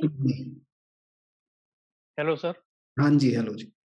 सर आपने जैसे बताया कि हमें टारगेट 240 लेके चलना है जी, तो उसके लिए आपका कोर्स इनफ है ना? मतलब मुझे कोई टॉप करने का कोई मेरा इरादा नहीं, बस टारगेट अचीव। देखो मेरे हिसाब से तो मतलब इनफ है, बाकी तो सब कुछ स्टूडेंट पे डिपेंड करता है। ठीक है सर, जैसे ये यूनिवर्सल गाइड वगैरह उन सब की जरूरत नहीं है ना उसके अलावा? देखो यूनिवर्सल सिंगल से आजकल होता नहीं है पेपर, क्योंकि वो क्वेश्चंस जो हैं उनके अंदर जो यूनिवर्सल सिंगल में ना वो वन लाइनर बड़े सिंपल क्वेश्चंस है, और आजकल जो पूछता है वो ये टेड मेड क्वेश्चन पूछता है, राइट? तो अगर यूनिवर्सल सिंगल रेफर करनी हो तो कोई बात नहीं, आप कर भी सकते हैं, ऐसी बात नहीं है कि वो बिल्कुल ही खराब किताबें हैं, उनके अंदर बहुत कुछ ऐसा दे रखा है जो कि रेलेवेंट रहेगा और है भी, क्योंकि देखिए लीगल तो बदलता नहीं है ना, आईपीसी तो बदली नहीं, राइट? तो अगर आप बेसिकली देखिए, मेरा जो जीवन में भी यही फंडा है, जो भी यहाँ पे भी मेरे पास ऑफलाइन में भी जो आते हैं, मैं उनको कहता हूँ भैया पहले मतलब 2 घंटा पहले बैठो तो सही। लोग कहते हैं अरे 2 घंटे में ही क्लास हो जाएगी, जब 2 घंटे पूरे हो जाते हैं तो कहते हैं अरे बस बस बस कराओ सर, आज नहीं और करना, ये है वो है। आप पहले पूरा पूरा कोर्स पे पूरा फोकस करके आप ये समझेगा, आप खुद प्रिज्यूम करिए कि ये मोर देन इनफ है, आप इसी पे रहिएगा, और जो मॉक टेस्ट वॉक टेस्ट जो भी मैं आपको दूंगा वो पूरा कर लीजिएगा मेरे हिसाब से। और अगर साथ में किस्मत ने साथ दिया और आपकी इंटेलिजेंस काम करी पेपर में, मेरे हिसाब से आपकी गाड़ी को कोई रोकेगा नहीं। ठीक है सर, थैंक यू जी। ओके जी। Suyash. Good afternoon, Suyash, sir. हाँ जी, good afternoon. Sir, I actually wanted to ask that should I prepare current affairs from CLAT and ALIT papers? Current Like affairs CLAT and AILET paper से prepare कैसे करेंगे आप? वो तो पास में तो like आउटडेटेड हो गए। mock test from CLAT, mock test based on CLAT papers. कहाँ से लाओगे mock test based on CLAT papers? किसी और Sir, एकेडमी से कहाँ से लोगे? sir, I career can launcher buy. वगैरह से? Yeah. कर सकते हो बट नॉट रियली रेलेवेंट, क्योंकि क्लैट का पैटर्न बदल चुका है बच्चे। एआईएलटी का तो पैटर्न नहीं बदला है, बट क्लैट का तो टोटली बदल चुका है। अगर आप मेरी मानो तो कृपया करके जो मैं आपको करंट अफेयर्स का काम दूं वैसे कर सकते हो, बट अगर आपने ये स्ट्रैटेजी अपनानी हो तो कर सकते हो। बट करियर लॉन्चर वगैरह भी काफी लोग काफी ना चीजें इररेलेवेंट दे देते हैं, तो फिर उसमें आपका दिमाग खनकना शुरू होगा कि अरे ये तो मेरे को बताया नहीं, ये तो मेरे को करा ही नहीं, ये तो मेरे से हो ही नहीं रहे। तो करंट अफेयर्स जितने हम मॉक टेस्ट में कराएं, जितने लेक्चर्स में और जितने पीडीएफ में, आप उससे ऊपर करंट अफेयर नहीं छान पाओगे। मेरे हिसाब से तो इतने ही कर लो, मोर देन इनफ है, बाकी तो आप ही की इच्छा है। If you want to invest money and get some other mock test series, go ahead. But I think उससे ज्यादा देखो, हमेशा याद रखना, too many cooks spoil the dish. Yes, sir. ज्यादा इन्फॉर्मेशन हो जाएगी तो शायद उसमें भी दिक्कत आ जाए, राइट? तो अभी रुक जाओ, अगर करने भी होंगे तो मार्च में सोचेंगे। Okay, sir. ठीक है। And sir, I wanted to ask that I want to pursue corporate law, हाँ जी। like in the coming years, and I have already given CLAT 2 years back, and I got I think 3600 rank, but I wasn't able to get a nice college, so I basically gave up on CLAT, and I'm thinking of dual LLB now. But ऐसे सुन में आता है that dual LLB is not that good for corporate sector and everything. So is this the right decision? Like, should I apply for other colleges as well? देखो, I'll be applying for MHCT. in the 3-year law scene, ऐसा बस ये सुनने में ही है कि corporate law के लिए नहीं है, ये नहीं है, वो नहीं है। Corporate law placements from the 3-year law scene depends purely on the internships. Abhi, on the 8th of January, I'm going to be shooting an interview with someone who's a professor of law at Harvard. He's from Christ University, Bangalore. He never went to NLU. Now, people must have told you NLU nahi milega to kaam khatam. Yes, sir. How is this guy teaching at Harvard? From Christ University, he did his LLB. So, all of these, you ignore all of this. Because, see, DU या GLC, आपको GLC मिले, ILS मिले या DU मिले, चलता है, तीनों same level पर है। और उसके बाद all that matters is your internships। ठीक है, तो इंटर्नशिप से प्लेसमेंट हो जाएगी, बट पहला फोकस रखेंगे on getting through DU, then we'll think about corporate law, no? Because that sea is, at least to cross that river, we are 4 years away from that river, right? Yes, sir. देखेंगे, पहले paper तो निकले. Okay, sir. ठीक है. Thank you, sir. Aayushi Okay जी. Aayushi ji. Hello. हाँ जी, hi. Hi sir, good evening. Sir actually मुझे ये पूछना था कि जैसे मैं टेस्ट वगैरह क्विजेस हैं आपकी स्टैटिक में, मैं वो सब कर रही हूँ, बट ऐसे हो रहा है कि जैसे मैंने कुछ जस्ट अभी 1 to 2 months पहले कुछ पढ़ा है, तो I tend to forget all those things, और क्वेश्चन करते टाइम मेरा आंसर गलत हो जाता है. F5. Everyone goes through that. Not to worry at all. बस ये करना है कि एग्जाम से जस्ट 1 महीना पहले ये सब ना चले. इस टाइम तो आप भूलोगे ही, और जो क्वेश्चंस गलत हो रहे हैं उनकी अलग लिस्ट बना के क्वेश्चन 1 to 1 मत लिखना, लेकिन अपना टॉपिक अलग लिख लीजिएगा कि यहाँ पे मैंने खाई थी, and try to again revise and rote learn through that. Okay sir. हाँ जी, तो उसके लिए अलग कॉपी रख लेना कि मैं कहाँ गलत हुई. Yes sir, I am doing all that I can. ठीक है. और उसमें it is okay to go incorrect, it is okay to go wrong, as long as you are making a note of where you are going incorrect and where you are wrong. So इतना सारा चीजें learn करने के लिए, तो मतलब sir ये लग रहा है कि मतलब रिवीजन करूं, लर्न करूं, कुछ नया मॉड्यूल उठाऊं, मतलब अभी कुछ नहीं करना. अभी सबसे पहले मॉड्यूल्स कंप्लीट करो, क्योंकि उसमें से रिकॉलिंग परसेंटेज आएगी 40%. रिकॉलिंग इन द सेंस कि मतलब you will be able to retain 40% out of that. ठीक है. 60% यू विल नोट्स बनते जा रहे हैं. कोई बात नहीं, बनाते रहो. 60% you will forget. It is mandatory to forget. Come back to it by solving the mocks कि अच्छा मेरा इमरजेंसी का क्वेश्चन गलत हुआ, इमरजेंसी में इन्होंने ये लिखवाया था, मैं वो रिवाइज कर लूं. Okay. And that's it. Okay sir, thank you sir. ठीक है जी. ओके, दीपेश जी. दीपेश 1+60. एक सेकंड. 1+60 के बाद ताने हम सेशन एंड करेंगे. 3 बज गए, 2:30 बज गए. अच्छा हाँ जी, दीपेश जी बताओ. Good afternoon sir. हाँ जी सर, मेरा एनालिस्ट से रिलेटेड क्वेश्चन था ऐसे राइटिंग के ऊपर. आपकी आवाज नहीं आ रही दीपेश जी. आपका किससे रिलेटेड क्वेश्चन था? एनालिस्ट से? यस सर, एनालिस्ट में जो ऐसे राइटिंग के ऊपर है जी. तो उसमें मुझे एक चीज पूछनी थी. जैसे उन्होंने बोला उसमें कि वो आपके आर्गुमेंट्स के ऊपर भी आपको जज करेंगे. हाँ. तो बेसिकली लीगल आर्गुमेंट्स के ऊपर ही बेस उनका वो. देखो, उसमें उन्होंने 2 टाइप के क्वेश्चन बोले. एक तो करंट अफेयर में एक ऐसे लिखवाएंगे आपसे, है ना, और एक आपसे वो लिखाएंगे वो जो लीगल रीजनिंग के जो क्वेश्चंस हैं, जो उनके जो बेसिकली आपको जो पैसेज देंगे, और उसमें जो बेसिकली ये आपको जो कराएंगे, आपसे वो रीजन पूछेंगे. तो बेसिकली उसमें आपको रीजन बड़ा क्लियर बताना है अपना. आपको अपना रीजन बड़ा क्लियर बताइएगा कि जी आप ये आंसर लिख क्यों रहे हैं. मान लेते हैं वो आपको उन्होंने एक क्वेश्चन पूछ लिया कि किसी, और उसमें उन्होंने बताया हुआ है prior knowledge of law is not required. तो वो जो लॉ जो है वो आपको बताएंगे क्वेश्चन के अंदर. मान लेते हैं लॉ में बता दिया जी दीपेश जी का जूम मीटिंग में बोलना एक ऑफेंस है. ठीक है जी. और नीचे उन्होंने क्वेश्चन बना दिया कि जी दीपेश जी बोल रहे थे और उस टाइम पे ये संजय नवत जी कह रहे हैं कि जी मेरे को क्या बोलते हैं, चांस नहीं मिल रहा बोलने का, चैट में बोल रहे हैं जी, मेरे को ये बताओ जी. तो क्या संजय नवत जी का ये बोलना ऑफेंस है कि नहीं? अब आप कहेंगे जी ये ऑफेंस नहीं है, क्योंकि लॉ के अंदर ये लिखा है कि दीपेश जी का बोलना ऑफेंस था. लेकिन अगर आप इस आर्ग्यूमेंट में चले गए कि जी नहीं दीपेश जी का बोलना कैसे ऑफेंस है, ये तो लॉ ही गलत है, ये नहीं, आपको उसको टू द पॉइंट अपनी जो कहेंगे कि it is not an offence because वो जो आपको टेस्ट कर रहा है कि क्या आपकी जो रीजनिंग है can that be limited to the principle that has been supplied to you. तो उस सेंस में principle will not be your bare act, right? It will only be the reason that is already written in the question, so you'll have to explicitly state that instead of going left, right, center, ऊपर नीचे. ठीक है जी. But we have to mention it in a long sense. Obviously you'll have to mention it in a long sense, but you'll have to mention it in a very clear sense as well. क्योंकि 5 number का ही तो question है.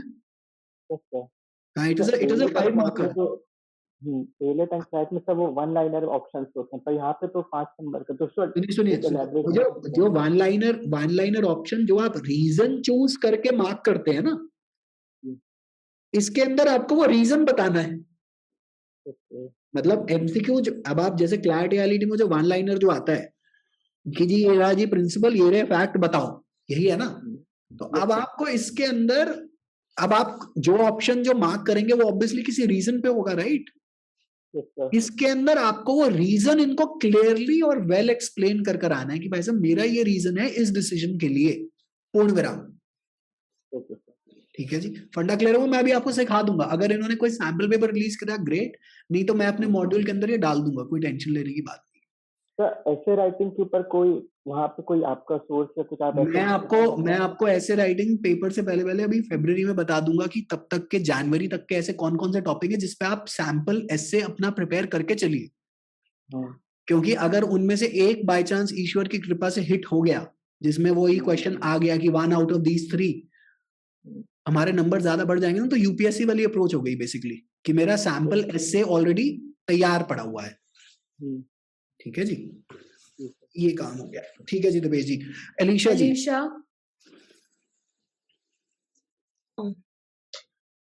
Good afternoon, sir. Sir, I wanted to ask, will we be getting static GK PDF also? Because sir, static GK पे कोई PDF नहीं provide होती, उसी के नोट्स आप बना लीजिए लेक्चर्स से। Okay, sir. And then, sir, I also wanted to ask that if I will be giving the Bangalore wala paper, then should I be done with my whole syllabus by March end? या अगर आपको मतलब बहुत ज्यादा आप serious हैं उस paper के लिए, तो फिर तो मार्च एंड तक आपको तैयारी करके ही रखनी है। बट मोस्टली देखिए that paper is going to be heavy on English, right. उसके लिए आपको कोई प्रिपरेशन की वैसे ऐसा जरूरत नहीं, बिकॉज यू ऑलरेडी ग्रेजुएट। तो मेन फोकस कहाँ चला गया, on current affairs and legal reasoning की प्रॉब्लम्स, राइट। वो काम बेसिकली आप क्या काम करिएगा, लॉजिकल का मॉड्यूल कंप्लीट कर लीजिए, सिलॉजिज्म्स और वो ऑथर की इन्फ्लुएंस वगैरह वाला जो मॉड्यूल है वो आप कंप्लीट कर लीजिए, और उसके साथ साथ फिर आप इधर आ जाइएगा। करंट अफेयर्स पे ज्यादा एम्फोसिस रखिएगा, क्योंकि पार्ट ए में भी करंट अफेयर रिपीट हो रहा है, पार्ट बी में भी करंट अफेयर रिपीट हो रहा है। तो बेसिकली मार्च एंड तक आपके सारे करंट अफेयर्स तो जरूर रिपीट हो जाए, मतलब एज इन कंप्लीट हो जाए। Okay, sir. Thank you so much. Okay जी। संजय जी। नमस्ते सर। नमस्ते जी। सर हम पूछना चाह रहे थे कि रिवीजन का क्या स्ट्रेटजी होना चाहिए सर? पहले कोर्स पूरा हो जाए फिर रिवीजन करेंगे। रिवीजन मार्च के बाद शुरू होगी। सर ये रिस्पॉन्स शीट क्या होता है सर, जो वीडियो में शुरू में आप बात कर रहे थे? मैंने वो 2020 वाले जिन्होंने पिछले साल का अटेम्प्ट दिया था उनकी रिस्पॉन्स शीट है। आपने दिया था पिछले साल का अटेम्प्ट? No sir. तो बस आपके पास नहीं है रिस्पॉन्स शीट। सर हम अपीयरिंग स्टूडेंट है सर, मेरा ग्रेजुएशन अभी क्लियर नहीं हुआ है। अच्छा ठीक है, तो रिस्पॉन्स शीट वो पिछले वालों ने जिनका अपना आंसर की रिस्पॉन्स शीट होती है एनटीए के पास ना, आपने कौन कौन से आंसर मार्क करे थे बेसिकली। अच्छा ये वरुण द पन्नू बोल रहे हैं कि we can interact more if there is WhatsApp group. भैया टेलीग्राम ग्रुप है, आपको आपके खरीदने के बाद बैराक के साथ भेजा गया था। संजय जी और कुछ पूछना चाहते हैं? यस सर, अपीयरिंग स्टूडेंट है हम सर, और मोस्ट प्रोबेबली मतलब मेरा सेमेस्टर बहुत लेट चल रहा है सर, तो अगस्त तक मेरा सेमेस्टर 6 का एग्जाम होगा। तो सर रिजल्ट आपको बस ये तैयारी करनी है कि जब भी आपका सेमेस्टर हो तो आपके 3 हफ्ते तो DOLLB की पढ़ाई नहीं हो पाएगी, राइट? यस। तो आप अपनी तैयारी इस तरह करेंगे कि अप्रैल मई तक सपोज आपकी सारी तैयारी हो चुकी हो। सर इशू ये है ना सर कि मतलब सेमेस्टर में लेट चल रहा है, तो ये जो क्वालिफाइंग मार्क्स का जो रिजल्ट आता है सर, वो कोई बात नहीं, क्वालिफाइंग रिजल्ट आपको प्रोविजनल एडमिशन दे देंगे वो लोग, कोई दिक्कत की बात नहीं है। ठीक सर, यही पूछना था। हाँ वो प्रोविजनल एडमिशन के लिए ना आपको टाइम दे देते हैं संजय जी, कि आप एक काम करिए, जैसे फाइनल मार्कशीट आपके पास नहीं है, आपकी यूनिवर्सिटी ने नहीं इशू करी, राइट? जैसे इस साल अभी 31 दिसंबर तक का टाइम दे दिया था कि भाई मैं अपने मार्क्स ले आओ पिछली यूनिवर्सिटी से।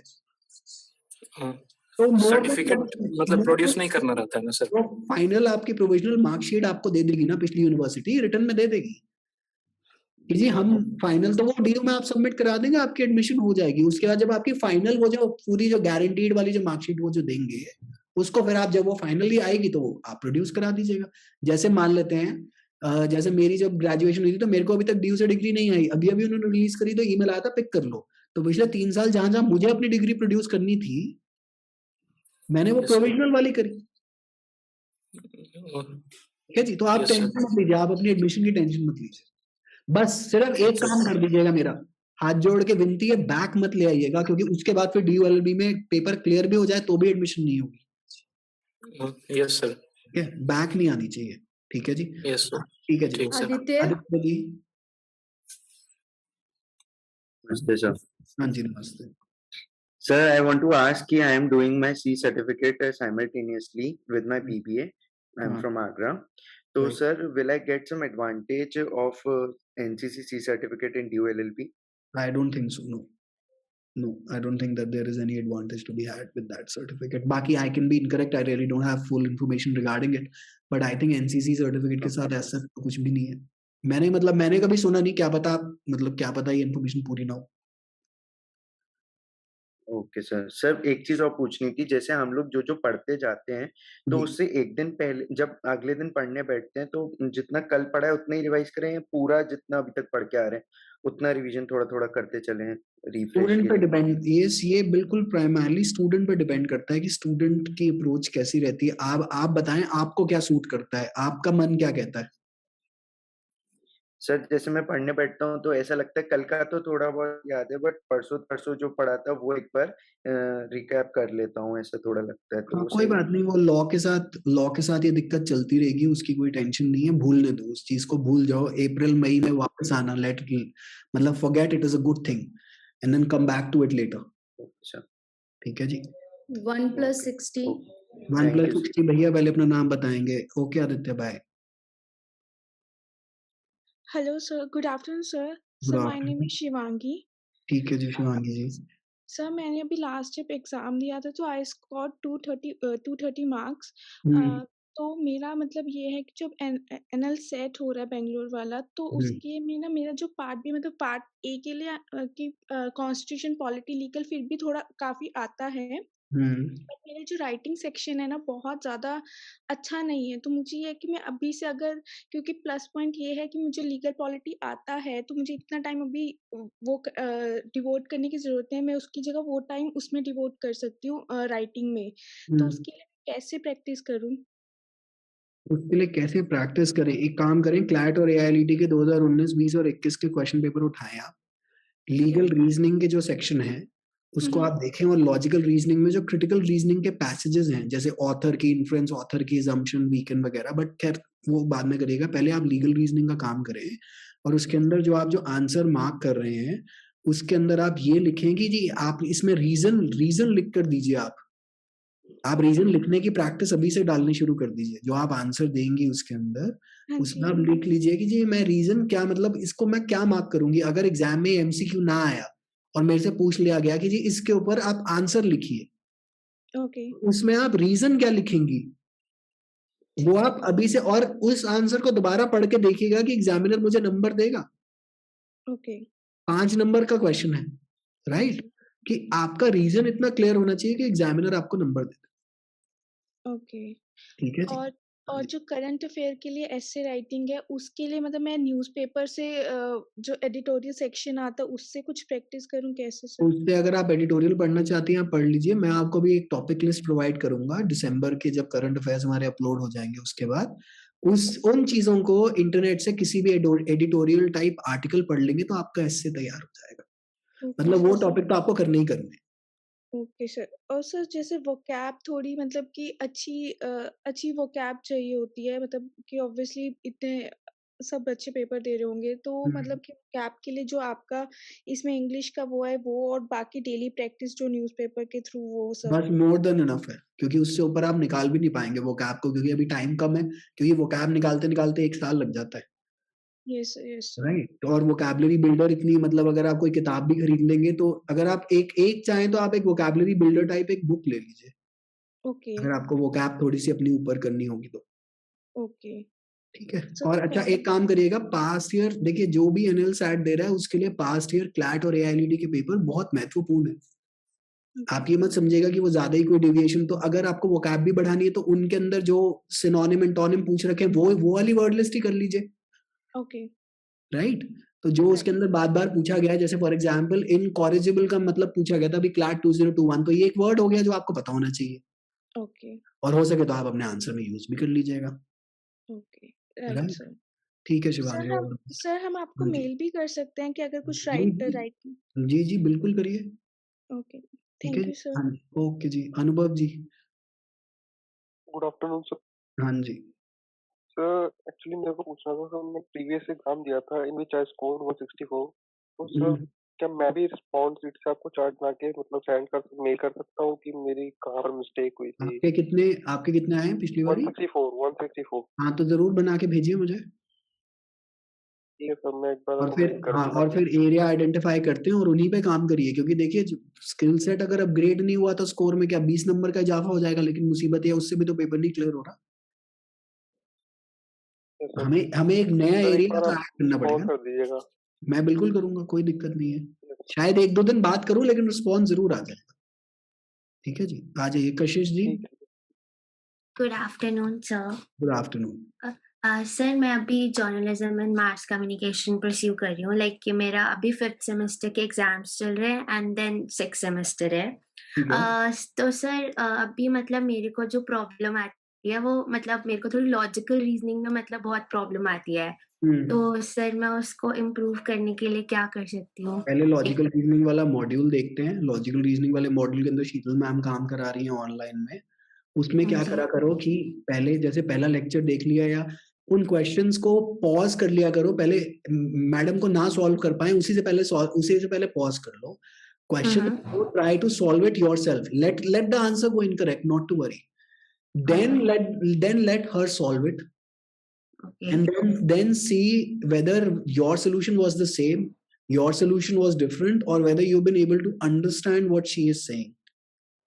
Okay. और उससे आप निकाल पाओगे। लेकिन उसके बाद अगर since you already know that this area is weak, so do not expect that you'll be getting 100% questions correct in the exam, but by practice you surely can get 50 to 60% correct, and that is more than enough in a competitive exam, right? Yeah. Right, तो एक काम करेंगे, जब आप lecture देख रहे होंगे logical reasoning के in the module, you will pause as soon as the question is displayed on the screen, you will pause it, right? You will try to solve it yourself. Let us say question बिल्कुल ही sir के ऊपर से निकल गया, फिर तो you'll watch the solution immediately, but first solve it yourself and then see what the teacher is trying to, basically what the teacher is taking the approach as. All right sir, all right.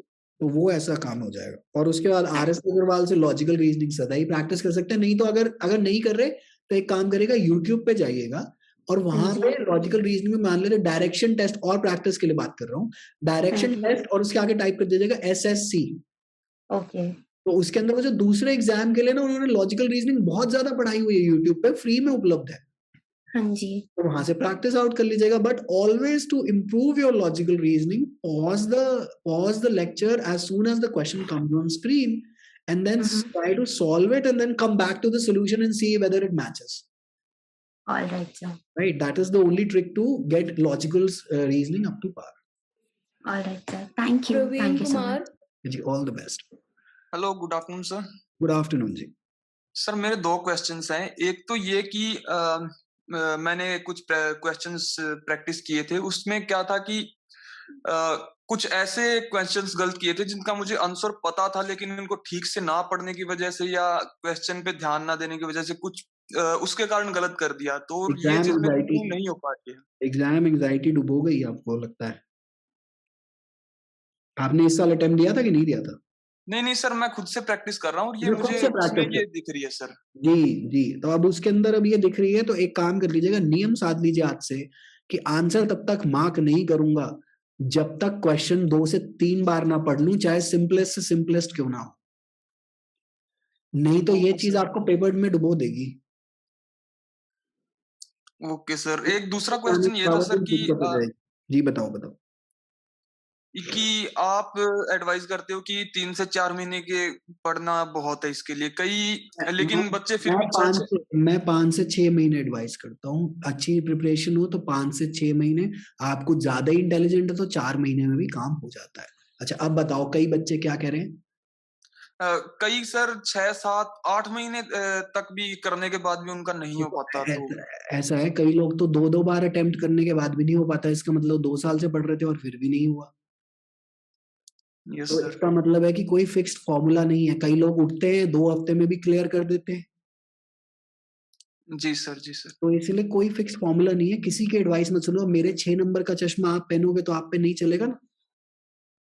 Ji sir, इसको sir exam को वो advice generic है। तो मेरे हिसाब से अगर आप काम करेंगे तो आइडियली स्पीकिंग किसी को भी 5-6 महीने में एक अच्छी प्रिपरेशन हो जाती है। देखिए, प्रिपरेशन के बाद निकालने की कॉम्पिटिटिव एग्जाम में कोई गारंटी तो रही नहीं। जी सर। राइट। तो इसीलिए आप अपनी अंतरात्मा को अच्छे से जवाब दे पाए कि भाई साहब ऐसा है कि जी मैंने ये काम बेसिकली ये वाला जो है कि मेरी प्रिपरेशन टॉप नॉच है, कल को मैं किस्मत को गाली देने लायक हूं। जब उतनी प्रिपरेशन है, अगर वो 4 महीने में है, 6 महीने में है, 7 महीने में है, वो आपकी इच्छा है, वो तो किसी भी टाइम पूरी हो जाए। लेकिन फिर भी मेरे हिसाब से एक एवरेज बच्चा, देखिए टॉपर वालों से बात नहीं कर रहा मैं, जिनके एग्जाम में 10वीं में भी 90%, जो कहते थे ना कि नहीं हम तो कुछ पढ़ के नहीं गए, और वो आदमी पूरे स्कूल में टॉप मार रहा होता था, वो वाले से बात नहीं कर रहा हूँ मैं। एक एवरेज आदमी से बात कर रहा हूँ जो 70-75% वाली ब्रैकेट में है। राइट। आपको 6 महीने कम से कम लग जाएंगे इस पेपर को अच्छे से प्रिपेयर करने में, 4 से 6 महीने के बीच का टाइम। सर इस पेपर को आसान मान के चले या मुश्किल मान के चले? क्योंकि मैंने अभी 5 महीने पहले 2019 का जो डीयू का पेपर था वो सॉल्व करने की कोशिश की थी। उस टाइम तक मैंने आधी 40 से 45% लक्ष्मीकांत कर रखी थी और वाइलीज पढ़ रखी थी, और उस क्वेश्चन पेपर में से मैंने करंट के क्वेश्चंस अलग कर दिए थे, तो उसके बाद में मेरे 43 समथिंग% मार्क्स बने थे। तो आपको इस एग्जाम को क्लियर करने के लिए 60% चाहिए, तो आप इस पेपर को मीडियम लेवल समझिए, ना कभी ज्यादा, क्योंकि अगर आप बहुत ज्यादा आसान समझ लेंगे, मैं कह दूंगा बहुत आसान है, और फिर अगर आपका एटीट्यूड में ढीलपंती आ गई तो फिर गलती हमारी हो जाएगी। और ना ही आपको इसको बहुत ज्यादा मुश्किल समझे, क्योंकि मुश्किल अगर बहुत ज्यादा होता तो इसका कट ऑफ तो मतलब बहुत नीचे होता ना। इसका कट ऑफ आसमान में है कॉम्पिटेटिव एग्जाम के मुकाबले, क्योंकि हर कॉम्पिटेटिव एग्जाम 50% पे क्लोज ऑफ हो जाता है। तो 50% कितने होते हैं? 400 में से 200 अनरिजर्व्ड के। ये तो 234 पे ऑलमोस्ट 60% कट ऑफ है, मतलब 57% है रफली। तो एग्जाम अगर उतना टफ होता तो कट ऑफ 200 की तरफ चली जाती, लेकिन उतना टफ भी नहीं है ना, उतना आसान है, एक मीडियम लेवल का पेपर है। Okay sir, thank you very much. ठीक है जी, okay. Utkarsh. Very good afternoon, sir. Good afternoon जी। Sir, earlier you mentioned that मतलब लोग लॉ करते हैं और मतलब डुअल डिग्री अलाउड नहीं है, तो सीएस वगैरह जो है वो आपने कहा था मतलब करते ही हैं, तो अलाउड नहीं है या कर सकते हैं? उसमें थोड़ा मुझे क्लैरिटी चाहिए थी। भैया डिक्लेयर मत करो, करते तो हर कोई बहुत कुछ है। ओके। डिक्लेरेशन अगर गई तो वो आपको पकड़ लेंगे ना। आज इस टाइम कोविड के टाइम पे कोचिंग एकेडमी बंद है, मैं तो हूं अपने ऑफिस में। अब मैं पुलिस वाले को फोन करके थोड़े ना बताऊंगा कि मैं यहाँ पे बैठा हूँ, आ जाओ।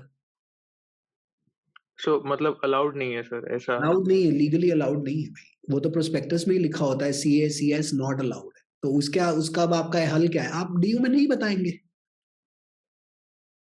ओके सर, जैसे सर्टिफिकेशन में CFA आता है तो वो भी अलाउड ही नहीं होगा? वो भी नहीं अलाउड? वो प्रोस्पेक्टस में इनकी चेक करना पड़ेगा। मेरे हिसाब से कुछ भी अलाउड नहीं है जब आपका फुल टाइम LLB का कोर्स है ना। बेसिकली आप आप सारी जनता ये पूछना चाह रही है, अगर हम इस क्वेश्चन को थोड़ा मॉडिफाई कर दें कि मैं 12वीं एक स्कूल से साइंस में कर लूं और दूसरे स्कूल से कॉमर्स में कर लूं, बताइए अलाउड होगी? नहीं सर, नहीं होगी। लेकिन अगर मैं डिक्लेयर ना करूं, मैं दूसरे स्कूल का स्टूडेंट हूं, और दूसरे तो कोटा वाले ये बहुत करते हैं। एक बात बताओ, वो 1 साल से वो कोटा में जाके कोचिंग में कैसे बैठे हुए हैं और स्कूल में अटेंडेंस भी लग रही है। जी। तो वो अनऑफिशियल काम होते हैं ना, ये वाले सारे काम आपको, मतलब अब आप बड़े हो गए हैं, दुनिया अब आपने देख लिया ग्रेजुएशन के टाइम भी, आपको भी पता है कि कितने को मास्क चल रहे हैं। अगर मिल गया तो चालान होगा, राइट? नहीं मिला तो कौन सा चालान है? तो इसलिए अगर आप CFA वगैरह कर रहे हो और वो ऑलरेडी क्वालिफाइड है तो ऑब्वियसली आप डिक्लेयर कर दीजिए। लेकिन अगर आप उस टाइम पे पढ़ाई कर रहे हैं और LLB एक मैंडेटरी फुल टाइम कोर्स है, तो ऑब्वियसली देखिए वो लीगली ऑफिशियली तो नहीं करेंगे ना आपको अलाउ। Yes sir. है ना? तो इसलिए परस्यू कर लीजिए, लेकिन मतलब शांति से उसको अनऑफिशियली परस्यू कर लीजिए। ऑफिशियल कोई आपको डिक्लेरेशन देने की जरूरत नहीं है। यश जी लास्ट, उसके बाद हम thank you sir, have a good day. Sir I am audible? हाँ जी, और ऑडिबल, बताइए जी। सर मेरा इस बार ये तीसरा अटेम्प्ट है। ओ बाप रे, क्या हो गया 2 अटेम्प्टों में? सर पहले अटेम्प्ट था 2019 का, 2020 और मतलब सॉरी सर 2020, 2021 और अब ये 2022 का अटेम्प्ट है। रिजर्वेशन है या अनरिजर्व्ड पे खेल रहे हैं? नहीं सर, अनरिजर्व्ड पे खेल रहा हूँ सर। अनरिजर्व्ड पे खेल रहे हैं। 2020 में क्या नंबर थे? सर 110 के आसपास। तो वो तो बिल्कुल ही तैयारी नहीं थी। 2021 में क्या नंबर थे? सर ये 140 के आसपास। 140 के आसपास, तो इसमें भी 200 तक नहीं पहुंचे। तो अब बताएं कि अब आप मुझे बताएं कि आपने क्या करना है इस स्टोरी के अंदर, कि कहाँ आप मार खा रहे हैं। इंग्लिश समझ में आ रही है पूरी पूरी, या क्वेश्चन भी समझ में आ रहा है कि ये पूछ क्या रहा है? सर सब चीज समझ में आ जाती है, मतलब याद भी हो जाती है, मेमोराइज। पेपर में जाके सारा काम उल्टा हो जाता है। ये हर बार आके सारा काम उल्टा हो जाता है, लेकिन 110 और 140 पे कहीं ना कहीं मुझे लग रहा है तैयारी भी पूरी नहीं हो रही, क्योंकि अगर तैयारी पूरी होती तो 200 नंबर तक तो आप पहुंचते। ये मैं आपको कड़वी सच्चाई बता रहा हूँ। सर मेरे 35 तो नेगेटिव नहीं नहीं नहीं नहीं नहीं, ये इतने 35 नेगेटिव तो आप अफोर्ड ही नहीं करते ना किसी कॉम्पिटिटिव एग्जाम में। लेकिन 35 तो चलो नेगेटिव तो है, लेकिन करेक्ट भी तो नहीं है। करेक्ट भी तो उतने सफिशिएंट नहीं है, क्योंकि आप जितने मर्जी नेगेटिव पकड़ लीजिए, करेक्ट उतने भी सही नहीं है ना।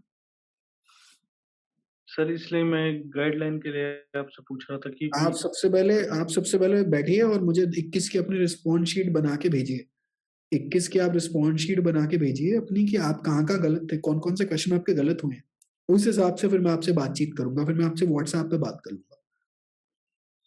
सर वो मैं आपको डायरेक्ट मेल कर सकता हूँ? हाँ बिल्कुल, ईमेल करो सर, साथ में अपना नाम और हाँ जी, नाम बस बता दीजिएगा और अपना ईमेल आईडी मेंशन। ईमेल तो आप करेंगे, वो पता चल जाएगा हमें। तो आप ईमेल करो, फिर देखिए कि कौन से एरिया में कहाँ इतनी गड़बड़ हो रही है। और सर मैंने आपके मतलब जैसे आपका कोर्स परचेज किया था, उसके बाद मैंने पेरेट तो सारी मंगा ली है। मैंने कॉन्स्टिट्यूशन एक बार दोबारा क्लियर कर दिया है, मतलब मैम सर कॉन्स्टिट्यूशन अप्रोक्स मैं नॉन कॉन्स्टिट्यूशनल बॉडीज पे हूँ अब इसके बाद आईपीसी। सर बोलिए।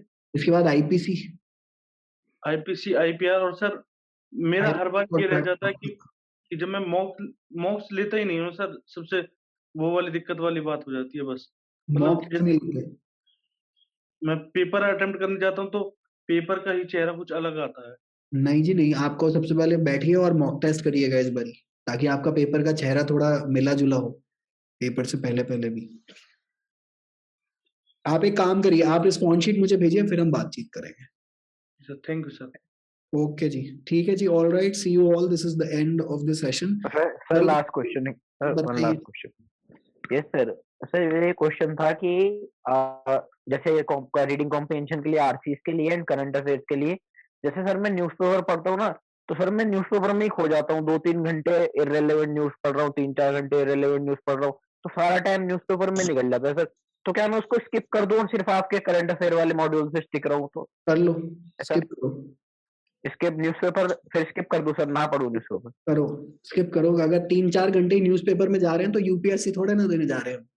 यस सर, फिर मैं हिंदू न्यूज़पेपर पढ़ता हूँ ना, तो सर फिर उसमें वोकैब भी हो रही है, फिर उसमें जीके भी हो रही है, तो वो दिक्कत हो जाती है फिर न्यूज़पेपर। अगर आप करंट अफेयर्स तो देखो भैया, जो मैं प्रोवाइड करा रहा हूँ वही कर लो तो बहुत है।